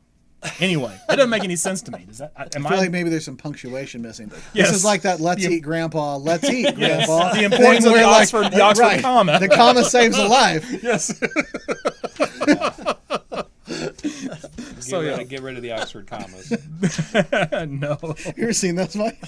Yeah. That is the most used English teacher thing ever. And it's the only one of the times I really felt connected to my fellow English teacher colleagues. Let's eat, Grandma. Let's eat, Grandma. And then a comma can save a life. And I was like, that's true. Because you is, can take the Oxford comma from my cold, dead hands, and they're correct. That's what that's what convinced me that we need the Oxford comma. So, along with a lot It of other helps people. more often than it confuses. That's all There I'm you go. saying. Yep. 71. On 63 from Joe Madureira, we've got the Battle Chasers anthology. Did he ever finish Battle Chasers? No, and he's never going to. I mean And he that, like, did- and he did a confirmed. Kickstarter, right, or something? Yes, he confirmed he is not finishing it. Like, not with him. You're not getting Joe Mad writing it art. It's zero. It's not happening. Crazy. Collecting every issue ever published. It doesn't say the complete story. Just every issue ever published. I'm glad I didn't back that Kickstarter. We're gonna collect that partial. story so 71. you can buy it. 71. All right. Walking Dead book 16 hardcover. So this is apparently the final volume of Walking Dead, which it's kind of weird because I'm going to go ahead and flip ahead to page 89. Did it say it only goes up through 192? 92 goes to 192. Oh, wait a minute, 193. 193. Right. So we're going to get a giant, oversized 193 hardcover? Oh, that's right. I wouldn't put it past him. I'm saying, neither would I. Yeah. Or, well, because 193 is oversized anyway. Uh-huh. But I'm jumping ahead to page 89. We'll jump what's back. on that? Well, gosh, because on page 89 they have solicited Walking Dead number 195. Guess what, Mike? I'm ordering 300 of them. And then when they surprise bring it back, I'm going to be like, I'm so sorry, Mike. I don't know what you're going to do with all these Walking Deads. I thought it was funny. Yeah, I did it, but no, Yeah. look, they're all damaged. Oops. Whoops. We'll call Matt poured a Slurpee all over them. They were like this when we got here. Edit that last piece out. Yeah. Scott. Yeah. We'll call our sales rep tomorrow and be like, yeah, we definitely need an increase on 195. Yeah. So since 193 was oversized, well, at this point I'm assuming they did was they put 94 and 95 in 193. No, that- 94, No, they 95 made- was straight up fake. They Okay, made up a bunch okay. of fake They're just issues fake. to All right. lie Yeah. to you, Scott. He also said Okay. in an interview, like 6 months ago, somebody asked him, they were talking about, 200. yeah, what happened? This is what happened in 100. Yeah. What happened in 2? And he said, I promise you, no one dies in 200.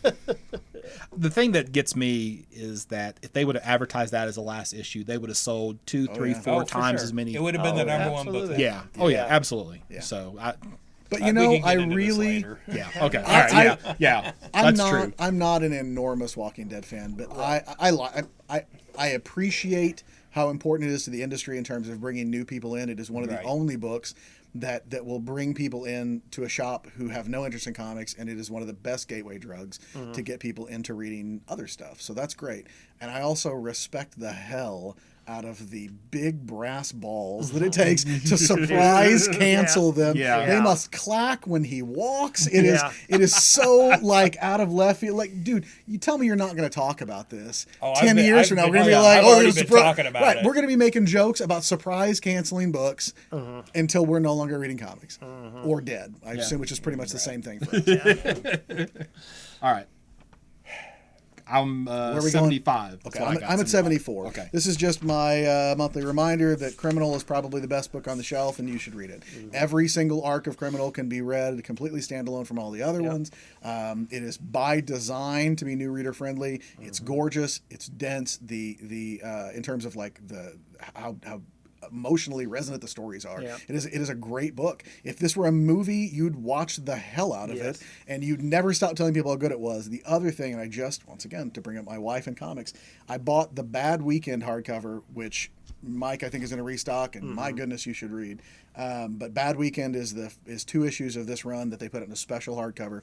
I gave it to my wife and had to explain to her that you don't have to have read anything else or know anything else. You can just read this. But the floppies are great to read because they have a letter column most of the time. They have a page from Brubaker about books he's reading, movies he's watching. I've picked up so many good recommendations from that because the guy has good taste. He's a good writer.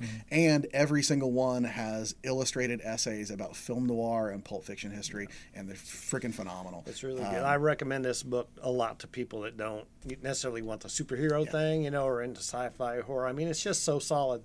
Every arc of this that I've ever, it's not a question of if it's going to be good. It's a question of how good is this going to be. I mean, they're all so good. Some are better than others, but even the weakest of them is just better than most things you're going to pull off the shelf. They're such a good example of what you want a mature reader's book to be. Exactly. They are sexy and violent with nudity and graphic violence in them without being gratuitous. It's like, in the sense that it's like, oh, we can show more boobs, let's show lots of boobs, or we can have that guy's head blow up, let's do it 20 times. Right. It's like it's a good R-rated movie. Like it's R-rated because it needs to be, not because somebody wanted to say the F word more times because they're 15 and they think that's fun. It's because it's appropriately mature. So sometimes when you hear a mature reader book, what that really just means is there's a bunch of boobs in it because there can be. It's an immature book. Exactly. Which is fine. Which is fine. Like I bought Preacher because I knew it was full of raunchy humor back in high school, and I was not let down. But this is not that. Right. And It's so good. Page 75, Die number 7. I finally actually read the first story arc of Die. Really good. If you were a fan, and I think I said this last time too when we talked about Die number 6, if you were a fan of the Saturday morning Dungeons and Dragons cartoon where the kids get sucked into the world of Dungeons and Dragons, but for big boys, it's this, but the mature version of that exact same story. It is gritty and as hell too, isn't it? I enjoyed the first story arc quite a bit. I did too. And it reads really well, like you did. I assume you plowed through the whole thing. Yeah, I read it twice. Yeah, I it reads enjoyed really it so well much. that way. So I don't have anything now till 200. So well, on page 99, I have 100. We've got from Dark Horse. We've got the Art of Star Wars Jedi Fallen Order, the upcoming video game. So I've already seen a little bit of concept art from this, but eventually you typically get a lot of really cool, crazy concept art on these Star Wars properties. It is always really cool to see what they try to get into the game. Like, they're not Darth Vaders, and they're crazy creatures and stuff like that. Inventive ideas for lightsabers that Lucas or somebody shoots down. That's what I was going to say. Is the fun thing about this sort of thing is, and again, as an '80s kid like me, you have seen all of the Ralph McQuarrie concept stuff that then got repurposed into other things later. Right. And sometimes you'll see things and go, oh, that's based on whatever. So like Chopper from Rebels is just based on Ralph McQuarrie concept art for astromech droids from back in the day. Oh yeah. Yeah, with like the dangly arms and stuff. It's Cal Kestis, by the way, is his name. oh It's just It's his name might as well be Star Wars name. Right. it's like one of those names where you got the month you were born and the my day of the month. And you put those two together and that's your Star Wars name. It's not as bad as Cade Skywalker, but it does suck. I'll have to say. I'm surprised they didn't just take the actor's name and jumble it up like they do now and then. You know what I mean? That's how we always made Star Wars character names, I'll tell you that. Well, I kind of did that. Yeah, RPG. dude, I love Jairus. That's great. On one- Dan's Star Wars character. Go ahead, Dan. It's so good. You have to do it. So, me and my friends used to play the Star Wars RPG back in the day. I made a Rhodian sort of bum Which is character. Greedo. Yeah, Greedo's race. Named Elron Hubbard. But isn't it spelled? Isn't Elron Elron? Yeah, like Elron. H''B''A''R''D'. Hubbard. I got a big kick out of that when you put that online. How long did it take you to get that? Not long. I don't know if it reads as well. Oh, it as definitely does. It's real clear. So I was like, that's fantastic. Good job, Dan. On 100, Black Hammer Justice League number 3 is out. Number 1 just came out today. Mike still has a couple of copies of it. I love Black Hammer. I think it's hands down one of the best books on the shelf. And I'm super excited. If you don't know, did you get it? No, I haven't got it. You should. Yeah. You really should. And you should be reading Black Hammer I started anyway. reading the first trade, and it's a cool. It seems, Jeff Lemire is like if you or I were actually capable of writing comic books this well. You mean you? This well. Hey, man, you can't write this well. If you You don't could, know. you already would be. No, because he's a long time DC fanboy. Yeah. So all these things are always super influenced by Well, all the different eras of DC. So he's got that same like DC encyclopedia in his head, and all these ideas have been banged around forever. And it's just such a love letter to DC. I don't keep up with it, and again, I still haven't got through the first collection yet. But it seems like it'd be a weird thing to throw the Justice League into with that concept. Yeah.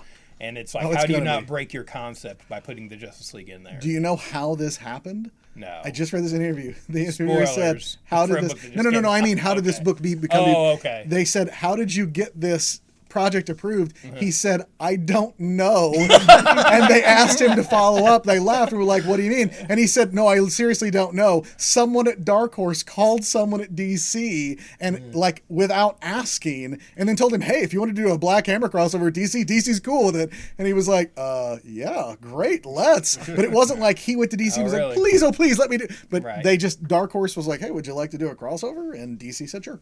So here we are. So they must be cool with it, right? That's Right. one of the things that's more encouraging about Well, it. that's the thing. You don't get a lot of crossovers like that. No. We're definitely not getting Marvel DC crossovers. We're not getting anymore. Superman, You know. Batman, Aliens, Predator like Exactly. But you can did read it on 15 DC years ago. Universe, You cer- apparently, you which is certainly weird. can. It is. On 109, we've got the Orville number 3, which I thought it was only supposed to be 2 issues. Yeah. So we're getting a third issue that says 1 of 2 on the story. So we're getting at least 4, apparently. I don't know if they're just going to do 2-issue arcs or something, or maybe the pre-orders on 1 and 2 were good enough Maybe. to keep it going a little bit. We'll Or see. maybe they hadn't. When they solicited 1 and 2, I don't know that the show had been renewed yet. Maybe the show getting renewed and they decided to When make more does issues. that factor into a comic book? We're still getting Firefly. Hey. Well, You know what I mean? let's, We'll be let's talking not about talk Firefly about later. Firefly, All right, just I'm a- saying that's maybe a- Dark yeah. Horse I was mean- like, let's just put 2 issues out. This I may mean, not even have an audience by Firefly then. only got 2 seasons. You know? No, Firefly got One season. Firefly got. Oh, that's right. Yeah. Oh, that's so cold. I was gonna say it got 1 in a terrible movie, but you went straight to the heart with that knife. Wow. Oh, someone explain to me. Somebody's getting muted. I'm just going to go ahead and mute somebody right now. Someone in the Firefly community explained to me after having watched Serenity why they don't just paint graffiti all over their ships and never get attacked by the crazy, what are they, like the Ravager Raider things. All they do is paint their ship to look like they're crazy, and then they're like, "Oh, hey, sail on, homie!" Like they don't bother them. Wouldn't everyone just Hey, paint they their welded ships? they welded stuff to it Right, too. same thing. Slap some red paint, weld some scrap to it, and they're like, "One of us." And they eventually got everyone caught. would do that. They eventually got caught. But they did sail right through, and nobody questioned it. They flow casual. Because it's a ship full of Han Solos. On 116, I we've still like got it. Yusagi Yojimbo, 35 years of covers. So it's a collection here of, it says some of his covers, I guess. I thought, They got enough years. yeah, I feel like just do all of them. You know, why Totally not? right. And it's 320 pages. You know, there's not 320 issues. I don't think so. So, yeah. There's a lot. But There's a lot, but it's not up yeah, there. I don't think it's that. I don't have until 200, so I don't. keep It must going. not be because otherwise it'd be a creator-owned book. That's was right. ahead of There you go. Todd Yeah. McFarlane. On 137 with IDW, we've got Transformers Galaxies #1. I haven't been crazy about the new Transformers stuff they've been doing, but this is a new series, and it looks like it's going to be going into some of the backstory of the Constructicons, which are the Decepticons that formed the first Combiner Devastator. So there's probably a cool story you could make there. See if that's any good. After that, on 138, another Transformers book we've got is Transformers Legacy, The Art of Transformers Packaging. So looking at a lot of like the 80s painted packaging from the toys back in the day. And there was some good art produced back then for that. So that could be a cool kind of art book. That's absolutely true. To have. Did you get the G.I. Joe prints that they did? No. Oh, man, I bought that, and it's did you? So cool. Yeah, of all things, so, my mom was my enabler back in the 80s, and she had come over for dinner that night. It was a Wednesday. I came home with my stuff, and she goes, "What is that?" And I said, "Oh, it's G.I. Joe art from the 80s. And she goes, "Let me see it." And my mom was so excited because she recognized some of the stuff from when I was a kid. Yeah. So it was a really cool thing to own, just to have that cool art. On 149, still in IDW, we've got the Complete Chester Goulds of Dick Tracy, Volume 27. I feel like I kind of pass over this, but I get these. I love Chester Gould's run on Dick Tracy. This goes up to, 1972 to 1974, so there's only a few years left there, so there's maybe 3 or 4 volumes left to go of this series that's been coming out since like 2006, I think. So they're getting to it. Just again, a lot of comic strips he did there. On 156, we've got Narcos. I think it's just a graphic novel. Yeah. But again, tying into the Netflix show, so another Netflix comic. And I think there's a couple more in this catalog, on too. On 155, there's a Napoleon Dynamite book, which I feel like... Probably sell about as well as the Avatar one. I feel like it really missed its window. I know. Like 10 years ago, you could have sold that at Hot Topic, right? Oh, for sure. So, but now, I don't. Maybe I'm wrong, and I'm old and cranky. What the hell do I know? Right. But I don't know who the audience for that is. People back in 08. Going into Dynamite on page 186, we have the James Bond Live and Let Die graphic novel. They did Casino Royale a while back, so I guess they're just going to go through the Fleming novels in order. Okay. So again, this is an adaptation of the novel, not the book, or the movie from back in the day, so it'll be a little different there. 201. Okay, so 200, we got Peter Cannon Thunderbolt oversized hardcover. This is a character I've never ever read, but he was the basis for Ozymandias for Watchmen, so I feel like this is a character I probably should learn a little bit about. So this is a hardcover I'm going to pick up. Kieran Gillen is doing the writing. And it is, according to him, somewhat like wink, wink, nudge, nudge, referential to Watchmen, to Ozymandias. Yeah. What's your next thing, Dan? 201. Okay, go ahead. Because we've got these weird Red Sonja coins that Dynamite's doing. So it's it's got paintings by Lucio Perillo and a J. Scott Campbell one, and they are JFK $50 that they're painting Red Sonja onto for some reason. It feels like something from the 90s. You know what I mean? That you'd see on an Like infomercial. Exactly. You know what I mean? Yeah. That's seems some straight QVC stuff. Yeah, it seems really rando. My next thing's 214. I got 212. Well, I got 206. Okay. Because we have got the Joyce Chin Vampirella lithograph, and this is Arthur Adams' wife who suffered a stroke a few weeks ago. At C2E2. Yeah, and so this lithograph is sort of a fundraiser. It's a really well illustrated Vampirella that she did here. And so I think some of the proceeds are going to go towards her recovery and bills and stuff like that. Yep, like a lot of comic creators, they don't have health coverage. Yeah, so again, fork out a lot of money for comics and silly stuff all the time. I feel like Vampirella maybe get this and it helps somebody out, After that on 208, we've got the Elvira Deluxe Spectral Switchboard set, which I think maybe, was it the regular one in here before or something? Yeah, there was something in there about this. This comes with a signed photo, though, of Elvira, which I don't think was in the previous one that they've had in here.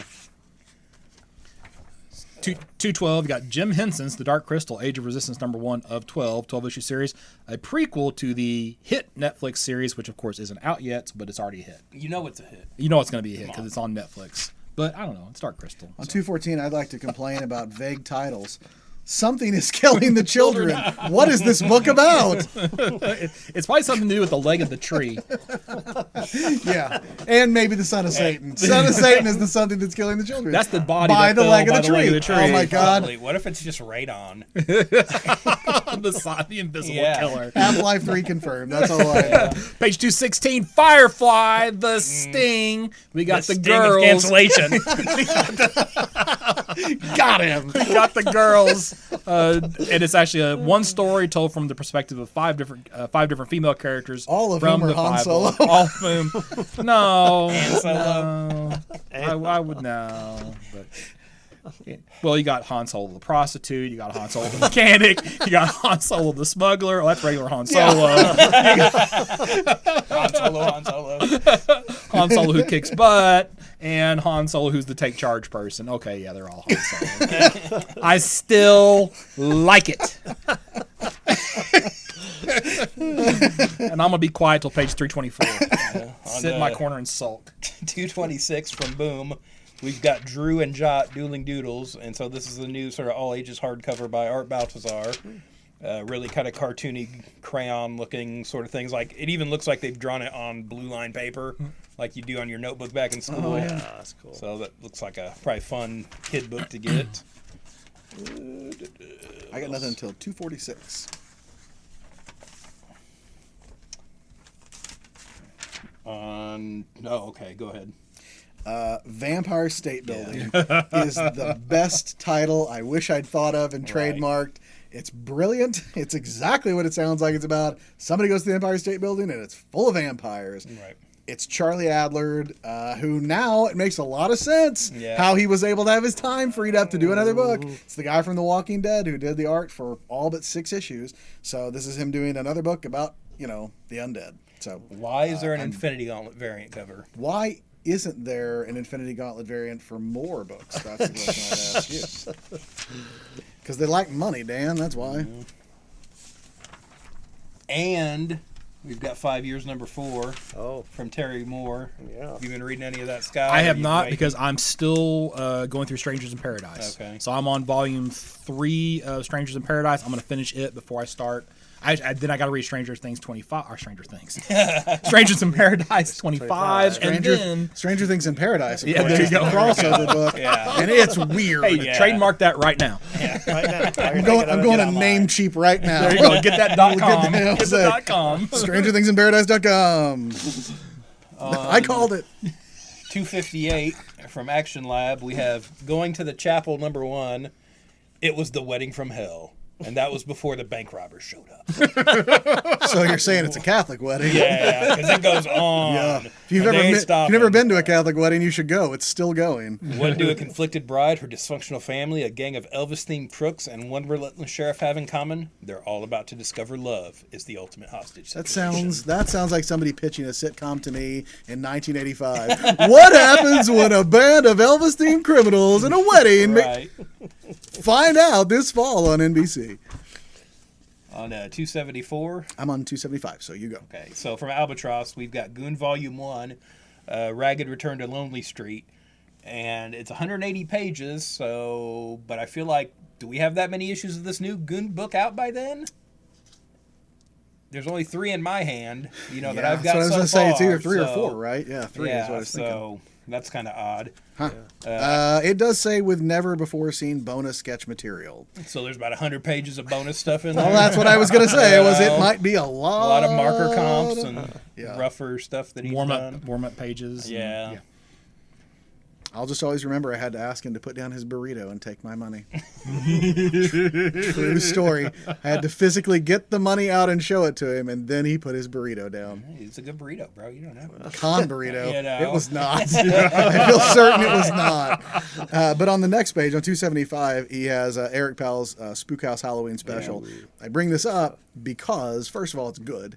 But secondly, this is fairly representative of how good of a job he would do at something he pitched online, which is if Mad's going away, I should make something like Mad and put it out through my company who's with me. And he got a lot of responses, like you might think. So as sad as it is for Mad to go away, I don't know, maybe it's better, right? Like DC, I feel like part of the reason Mad's going away is that Warner Brothers is really up DC's keister about what they publish that can get them, bad press. So Mad can't be particularly subversive in that culture. And so maybe it would be better if it went away and somebody else picked up the baton and became the spiritual successor to it. I'd love for it to be Eric Powell. That'd be great. Just real quick, when Bill Morrison took over as editor and they relaunched, they were talking about bringing it back to comics. Yes. I don't collect magazines. But I do collect comic books. I probably would have been getting it. You know what I mean? Mad was originally Exactly. comic shape, right? Yeah. Okay. Exactly. Yeah. So it's like, bring it back to that. I bet When did they 18 move it to issues magazine? Yeah. Like around 18 That's issues. what I thought it was a or couple something of like years. that. With the comics code. That's how they got Yeah. around the comics code. Going to magazine, Because exactly. of That's how most of them got around the comics. crap from companies like DC, that formed the code and specifically, went after EC. It's so bizarre, too, to think that the comics code is just like the MPAA. It is voluntary. There is no law about this. Oh, yeah. It was designed to avoid laws and regulations, Yeah. but you could, Self-regulate. any time you want, You could in do it. theory, it's just the ditch retailers it. wouldn't carry it. Right. Yeah. Yeah. Because of the scare tactics at the time. Yeah. 324 is my next thing, so keep going. 283, we have The Science of Rick and Morty, the unofficial guide to Earth's stupidest show, where I guess it's looking at some of the science of Rick and Morty. I don't know how that... Or is it the science? The Quote, science unquote. of how you turn yourself into a pickle guy? I don't know, but I guess this book will tell you all about that. I'm on 288. You don't have 287?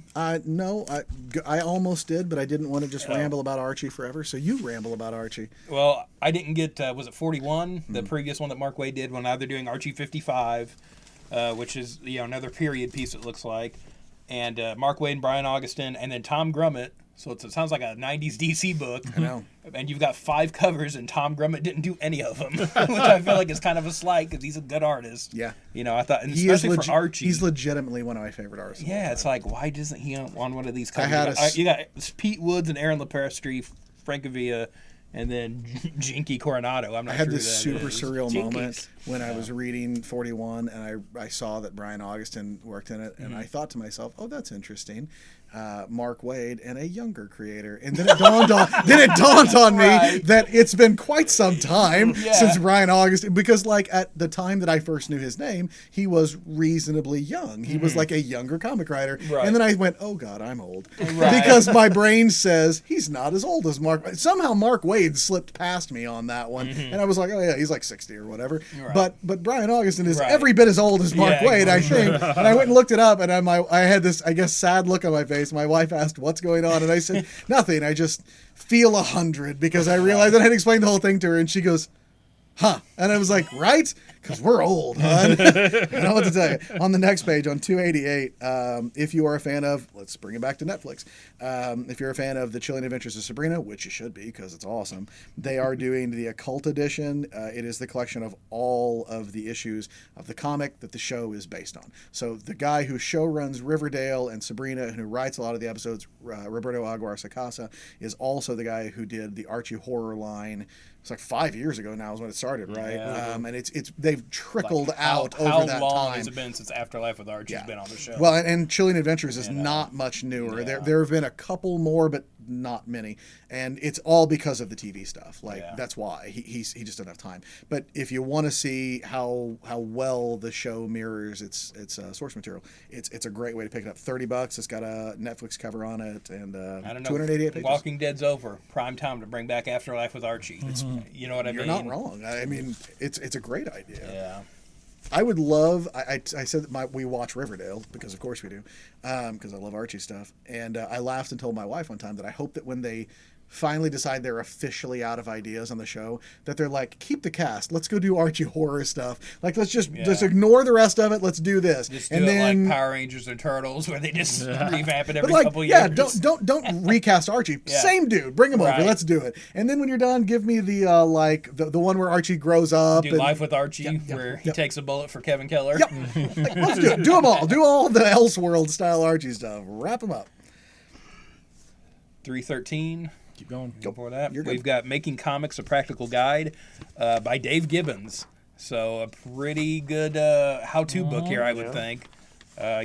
Worked on Watchmen and all kinds of other great stuff. So it sounds like this is him telling you how to make comics. So if you're going to listen to anybody, back in the day, especially when I was growing up, there was all kinds of how to make comics, how to draw comics books by these fly-by-night guys you've never heard of. The ones that stand out are the ones actually done by professionals. Bart Sears used to put out things about anatomy. He still does. Actually, he's had Kickstarter things. Yeah, he's had that. Yep. Yeah. Wizard number 40 was where he had an anatomy breakdown that I used for years as a guide. On 315 from the Comic Book Legal Defense Fund is the Read Banned Comics list, where it lists a lot of banned comics over the years. And I'm like, okay, but then I'm looking and it's Watchmen, Spider-Man, and Saga. And so it's like, okay, who are these banned by? Grade school libraries? Yes. You know what I mean? They are. Okay, so it's by public school and community libraries. Most of these quote-unquote banned books, just to clarify, there was like one objection, and usually it's based on the age appropriateness of the book for a particular age group of readers, for a lot of them. So I will both agree and disagree that what it actually a lot of times comes down to is people believe that all comic books are supposed to be for children. Right. And if it is a comic book, it must be appropriate for children, because there are people who don't understand that you can have printed comic book material that is in no way supposed to be stocked with the Spider-Man books. So just because, I don't know, there's breastfeeding in Saga doesn't mean you should give it to a 5-year-old who saw Far From Home. Like, they're not the same thing. Yeah, right. Exactly. It's like saying my kid loves Mario. Why can't he play Grand Theft Auto? Because it's not for him. It's a video game, ain't it? Well, okay, but... So, and then some of you're right. It is usually one complaint, but it's usually one complaint from somebody who doesn't know anything about comics and thinks all comics are for 5-year-olds. Yeah, well, and if they're putting Saga at a place where 5-year-olds could read it, I that read probably Little shouldn't. Lulu when I was a kid, and it didn't look like. Well, But sometimes it's absurd. It's like like Bone, for example, the age appropriateness of Bone. I'm sorry, anybody can read Bone, and it doesn't matter. That's and there are people who have objected as about its suggestive age. as the title makes it seem. That's it could nothing, not be less so. Yes. So like I'm I'm expecting to see like Mike Diana. Right. Don't Google him. But it's just like expecting something way crazier than that.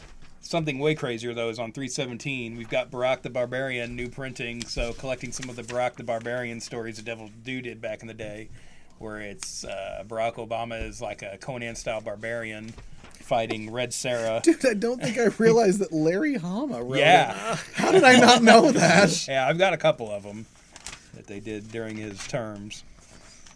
From Fantagraphics on 328, we've got... Okay, well, I got 324. Okay. Going back to Dynamic Forces, here's 2 books that you can order that you won't get.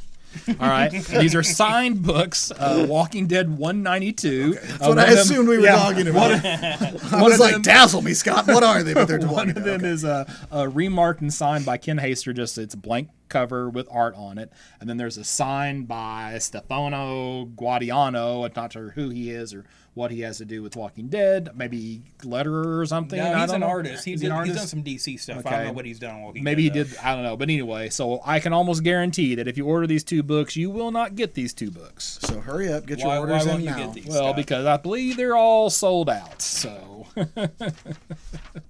there's an important event in Walking Dead happens in issue 192. If you're a reader of the book, so.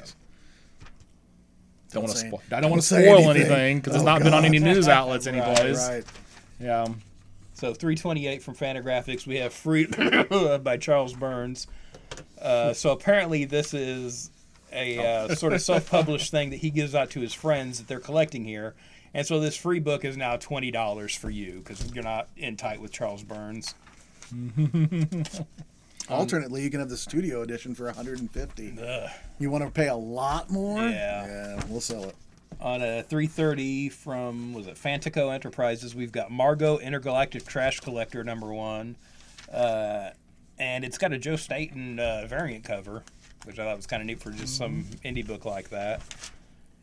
On 332, we've got Revenger, Children of the Damned graphic novel. And I know this is a digital book, and I don't know if this is the first collection they've done. I might have missed it before, but it was a decent digital comic in print now.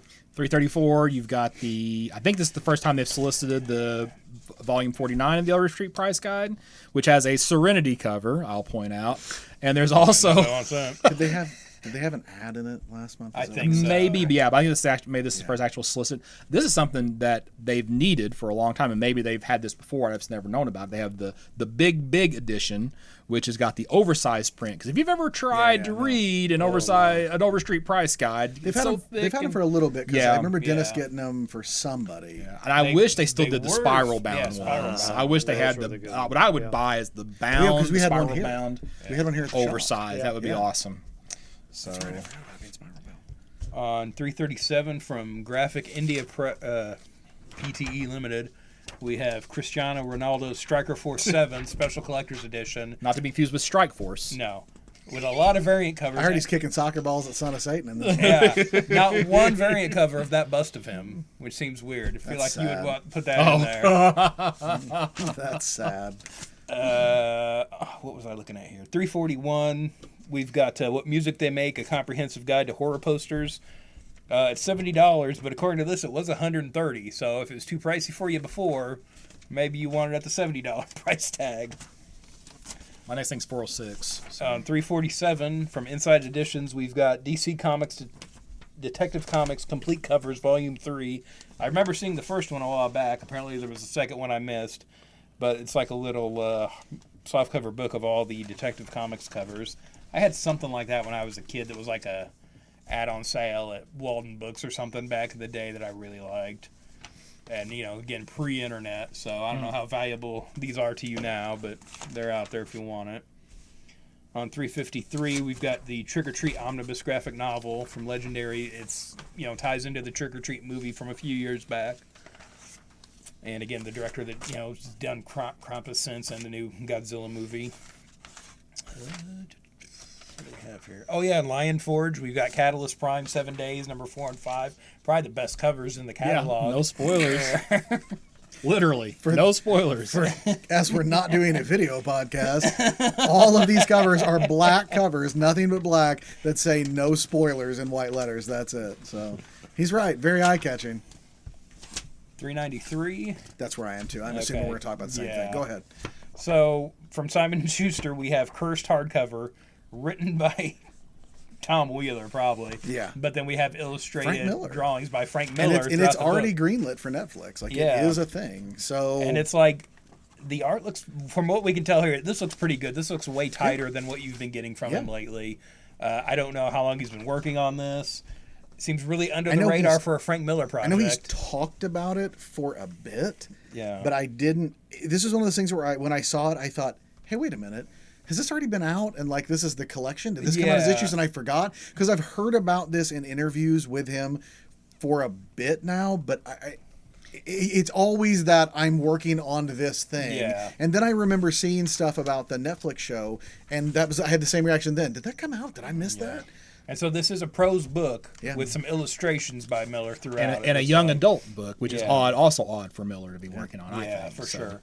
And this is... The only person worse would be like an Alan Moore, of legendary creators, I should say. On 399, we've got a couple biographies. We've got A Marvelous Life, The Amazing Story of Stan Lee by Danny Fingeroth, from Marvel. So there might be some cool kind of inside stories there with that. And then we have Hail to the Chin, Further Confessions of a B-Movie Actor by Bruce Campbell. So if you're a Bruce Campbell fan, and I know we have them coming to the store, might want to check that out. 406, Blade Runner ongoing. Still haven't seen the first issue yet next week, so looking forward to that coming out. So issue 3 knew that was going to come out. Yeah, issue 3 is being solicited. Page 407 have issue. What is it? Anyway, Doctor Who, the 13th Doctor, is getting a new Time Lord created by Neil Gaiman. So that's kind of cool. Also, notice Jodie Hauser is writing, so she's doing a Marvel book, DC book, and an independent book. And probably some other ones that we didn't even talk about. She does Valiant books, too. I know she has. I can't remember if she has any in this month or not. 415. On 412 from Tomorrows, we have The World of Tomorrows. So they've looked at a lot of history of other comic projects and things. Now they're looking at themselves, apparently. So it's a history of Tomorrows and their history of comics. Hey, they deserve it. Probably. They deserve it. They make some good books. So They do. there might be some cool stories there, though. 415, just want to point out there's another Valiant bundle exclusive for your local comic shop. If you pre-order Bloodshot 1 through 12, they've got special covers. So something if you want to... I do really like that John Boy Myers cover. He posted that online the other day. And it is. I know I'm the Valiant guy. That movie is happening. So Okay. I don't know if it'll be any good, but that movie is It's happening. yeah. Just like the Spawn movie's going to happen. Yeah. I would love for it to be good. I really would, but 477 is my next good. thing. Yeah, me too. Probably the same thing. Yeah. On 445 from Udon, we've got the Mega Man Master Mix Volume 2, and they've got the Volume 1 available again, too. So a couple Mega Man graphic novels for you. Go ahead. What was? So on 477 we've got a DC Batman Raglan T-shirt, but it's got the Neil Adams Joker card cover. It looks like a the three. laughter on the sleeve. Yeah, it's you got usually don't see a print on sleeves on Raglan, Yeah. so that's pretty cool. And it looks like a 3/4 length too instead of a long sleeve. So pretty cool looking It's shirt. a very cool shirt. Yeah. A little pricey, but a very cool shirt. Is it? Tying into something yeah. else we probably don't want to get into, there is a cosplayer who's recreated that cover, and it looks super dope. I want to see that. Yeah. I'm done with side one. I think that's it for me, too. Don't flip it over. Yeah, I've got one thing on the other side, and it's not until I the got end. three It's not things, until so- the end. I've got be fast. something on 16's mine. 15 is the Bruce Lee smoke statue. And I think this kind of goes along with the sort of water one we got a couple months ago. Page 16, Rocketeer Premier Collection resin statue. A little pricey, $150, but it's Rocketeer and it looks cool. I'm just not crazy about that pose. Yeah, I can understand that, but it's still. I'm with you. I don't like it either. I mean, I like Rocketeer stuff. I'm glad they're making Rocketeer stuff. Where's that comic? Yeah. But, I just picked up a graded Yeah. copy of his first appearance. get what you get. On 49, 29 got a Marvel Premier Captain America statue, which is the Jim Steranko Captain America 111. So that's kind of an iconic pose for Cap there. 49, we've got Batman Metals 132nd scale diecast vehicles. We've got several different Batmobiles here. We've got the Justice League movie one, Batman Forever animated series, Arkham Knight video game one, and then the Dark Knight movie tumbler. Page 55, just to be snarky, if you need an undersized Captain America shield to recreate the awful Alex Ross Captain America 2 cover, then you too can buy this 24-inch Captain America shield just to recreate that image. I need a really long flag, though, to go. Okay, there you stop go. They on. don't have that here. Maybe next month. On 52, we've Probably got get one from the soccer team. we do have an appropriately sized Frank Frazetta limited edition life-size painted bust. If you want the head of Frank Frazetta judging you in your sleep, you can get that. Page 59, we've got the Kong of Skull Island 18-inch action figure, which I'm like, oh, that's cool. Oh, it's $250? Whoa. Probably not. What else do we got? Oh, on 105, I'm not a Beast Wars fan, but there's a new Transformers Masterpiece of Black Widow that looks like a really nice figure. It's $140, but I mean, it's Masterpiece, so that's around the range you'll pay for those. On 112, we've got the DC Heroes 4-piece box pin set. So we've got some sort of themed sets of lapel pins here. They're $25, but again, you pay for like $10-12 for a lapel pin anymore, so that ain't that bad a price. Especially for like, limited collector's ones or artist ones. On 114, we've got the Spectre Day of the Dead mask replica that Daniel Craig wears in the opening scene. And it says in here, the original prop was custom fitted to Daniel Craig, and so by design will only precisely fit him. I mean, I feel like 99% I'm there. Like, this'll probably cling pretty good. I mean, I know you can't see me, but Daniel Craig, Daniel Brown, it's real close. Like, I think, Did you get the swimsuit too? Casino? We'll talk about that later. You get a private viewing. Is that No, but that goes for $250. I did check out the auction they had when they were auctioning off the props and the car and everything from Spectre, and that whole outfit was part of the deal. And I know that went for way more than $250. So if you missed out on it there, you can get that. On was it 127? We've got these Top Trumps games. Have you heard of this or anything? Like, it looks like it's Connect 4, yeah, with superhero faces. Yeah. So don't you think they have to be rethinking that name? I know, right? Just saying. Suggest an I association that may not be that There's a powerful. bunch of those in here. If they do that, I won't see it on Twitter. That's a good idea. On 131 in the cards section, we've got the Topps 2019 Art of Teenage Mutant Ninja Turtles set. So it looks like the art here they're showing, they've got a lot of sketch cards I think they're showing here. One of them looks like Michelangelo lifting up his nunchuck, but it looks like he's doing stand-up for a second, like he's talking into a mic or something. It's Mike talking into a mic? Yeah. It does. It really does. And it's a small shot, so you have to really kind of zoom in on that. But and I think What's the deal with pizza? I think that's all I've got for this. Blank covers. I live in the sewer. Red Sonja Vampirella 1, Flash Forward 1, Sister Powers 1, Mystere 1, Tales of Terror Bridgewater Triangle 1. How did we not talk about the book with that title? Harley Quinn and Poison Ivy 1, Bloodshot 1, and there might have been a Rick and Morty book that had a blank cover in there, like a Rick and, I don't know, maybe it was If a not, I'll put a blank re-solicit. cover on it for you. There you go, you'll take care of that. So, yeah. So I think something new we're gonna add. That's his one joke for every single podcast. You're welcome. Yeah, there you go. So something we're gonna add I here will steal that one. at the end is we're gonna recommend like one book that we're most looking forward to, and then one book that if we had to buy one book as an investment, which one it would be.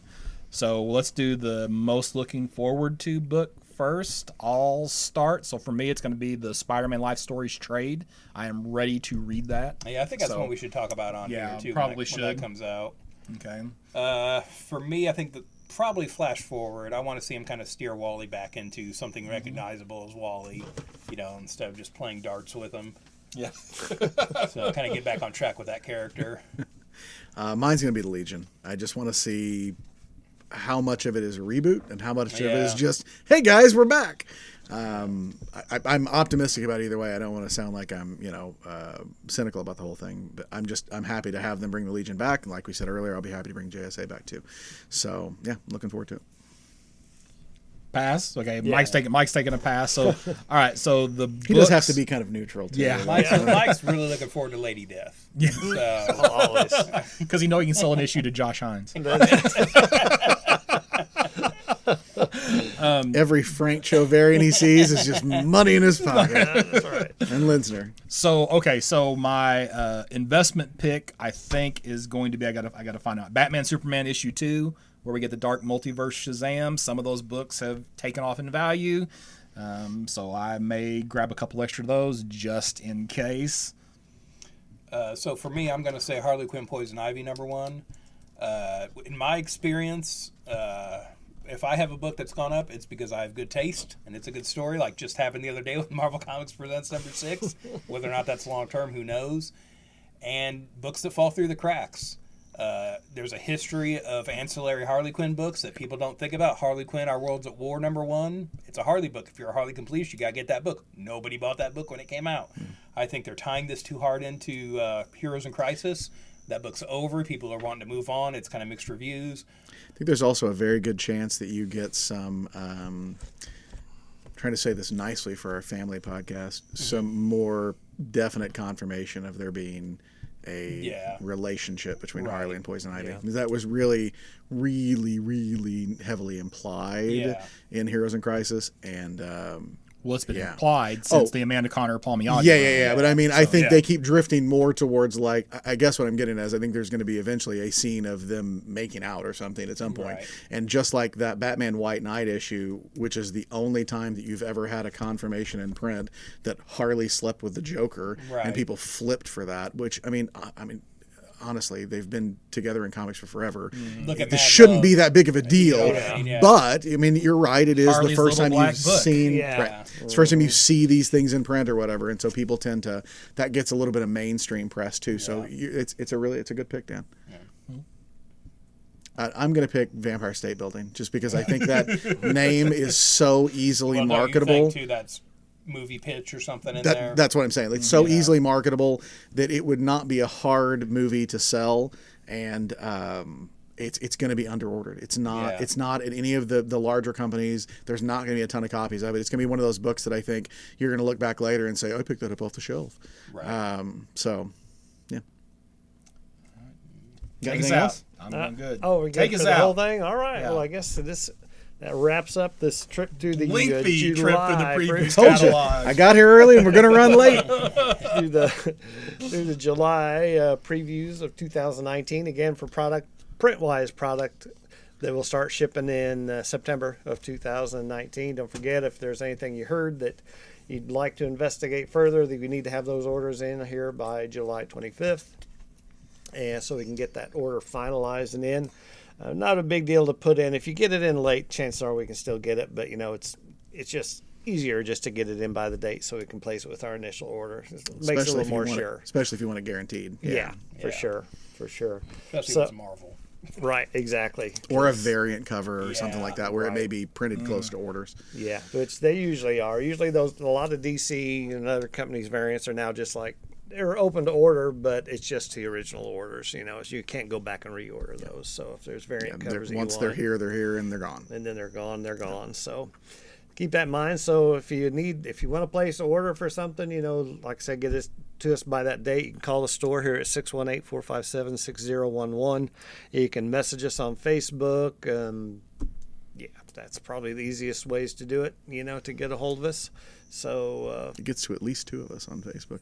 Yep, get to at least 2 of us, maybe 3 of us if somebody had a Facebook account. Yeah, but he doesn't. So like a serial killer. Yeah, it's just kind of creepy. Somebody that doesn't have. He's an Instagram account. It's just owned by Facebook. They're already mining your photos. Typing Dan Brown, right? Yeah. Non-stop. That's all he does is post on Twitter. Excuse me for giving you free content, Scott. My bad. It's just something else to swipe past. While he sits at home in his Son of Satan pajamas. Casting spells on you. Oh, all right. So that's my info to contact the store here. So stop in and see us at 816 East Main Street. Here's Suite B. We're hard to miss once you find the address. We're right there. So stop in and see us. I'm on everything at Wookie Copilot. That includes video game services for that matter. So it's like Xbox Live. It is WOOKIEECOPILOT. Scott Reed. You can find me at burgcomics.com, BURG Comics. I'll also be at the Heroes for Kids Comic Con in Perryville, Missouri on July 27th. Berg Comic Con coming up in August 31st in Harrisburg, Illinois. Then we got Saluki Comic Con coming up September 29th and 30th here in Carbondale, Illinois. And then I'll be in Jackson, Tennessee the following weekend, October 5th, setting up there as well. And Dan Brown, I'm at Detective651 on Twitter, Instagram, DeviantArt, but not Facebook, WordPress. I think that's it. Yeah. On Facebook, he's at Patches O'Houlihan or something on Facebook. Oh, who just died, right? Yeah, that's why he took it because it's free now. That's literally the joke I was making. It was, oh well, that's my name now. All right. Well, that'll do it for this episode. We hope you all enjoyed it, and thanks for sticking with us through the whole thing if you have. But everybody's like, Matt came back and they won't shut up. These were a lot shorter when he wasn't on there, and you're right, they were. Oh, gosh. But until next time, and stay tuned for some details about the upcoming episode 50 of the podcast. We have some kind of cool stuff planned for it. So we'll get you more details on that. But until then, we'll talk to you later.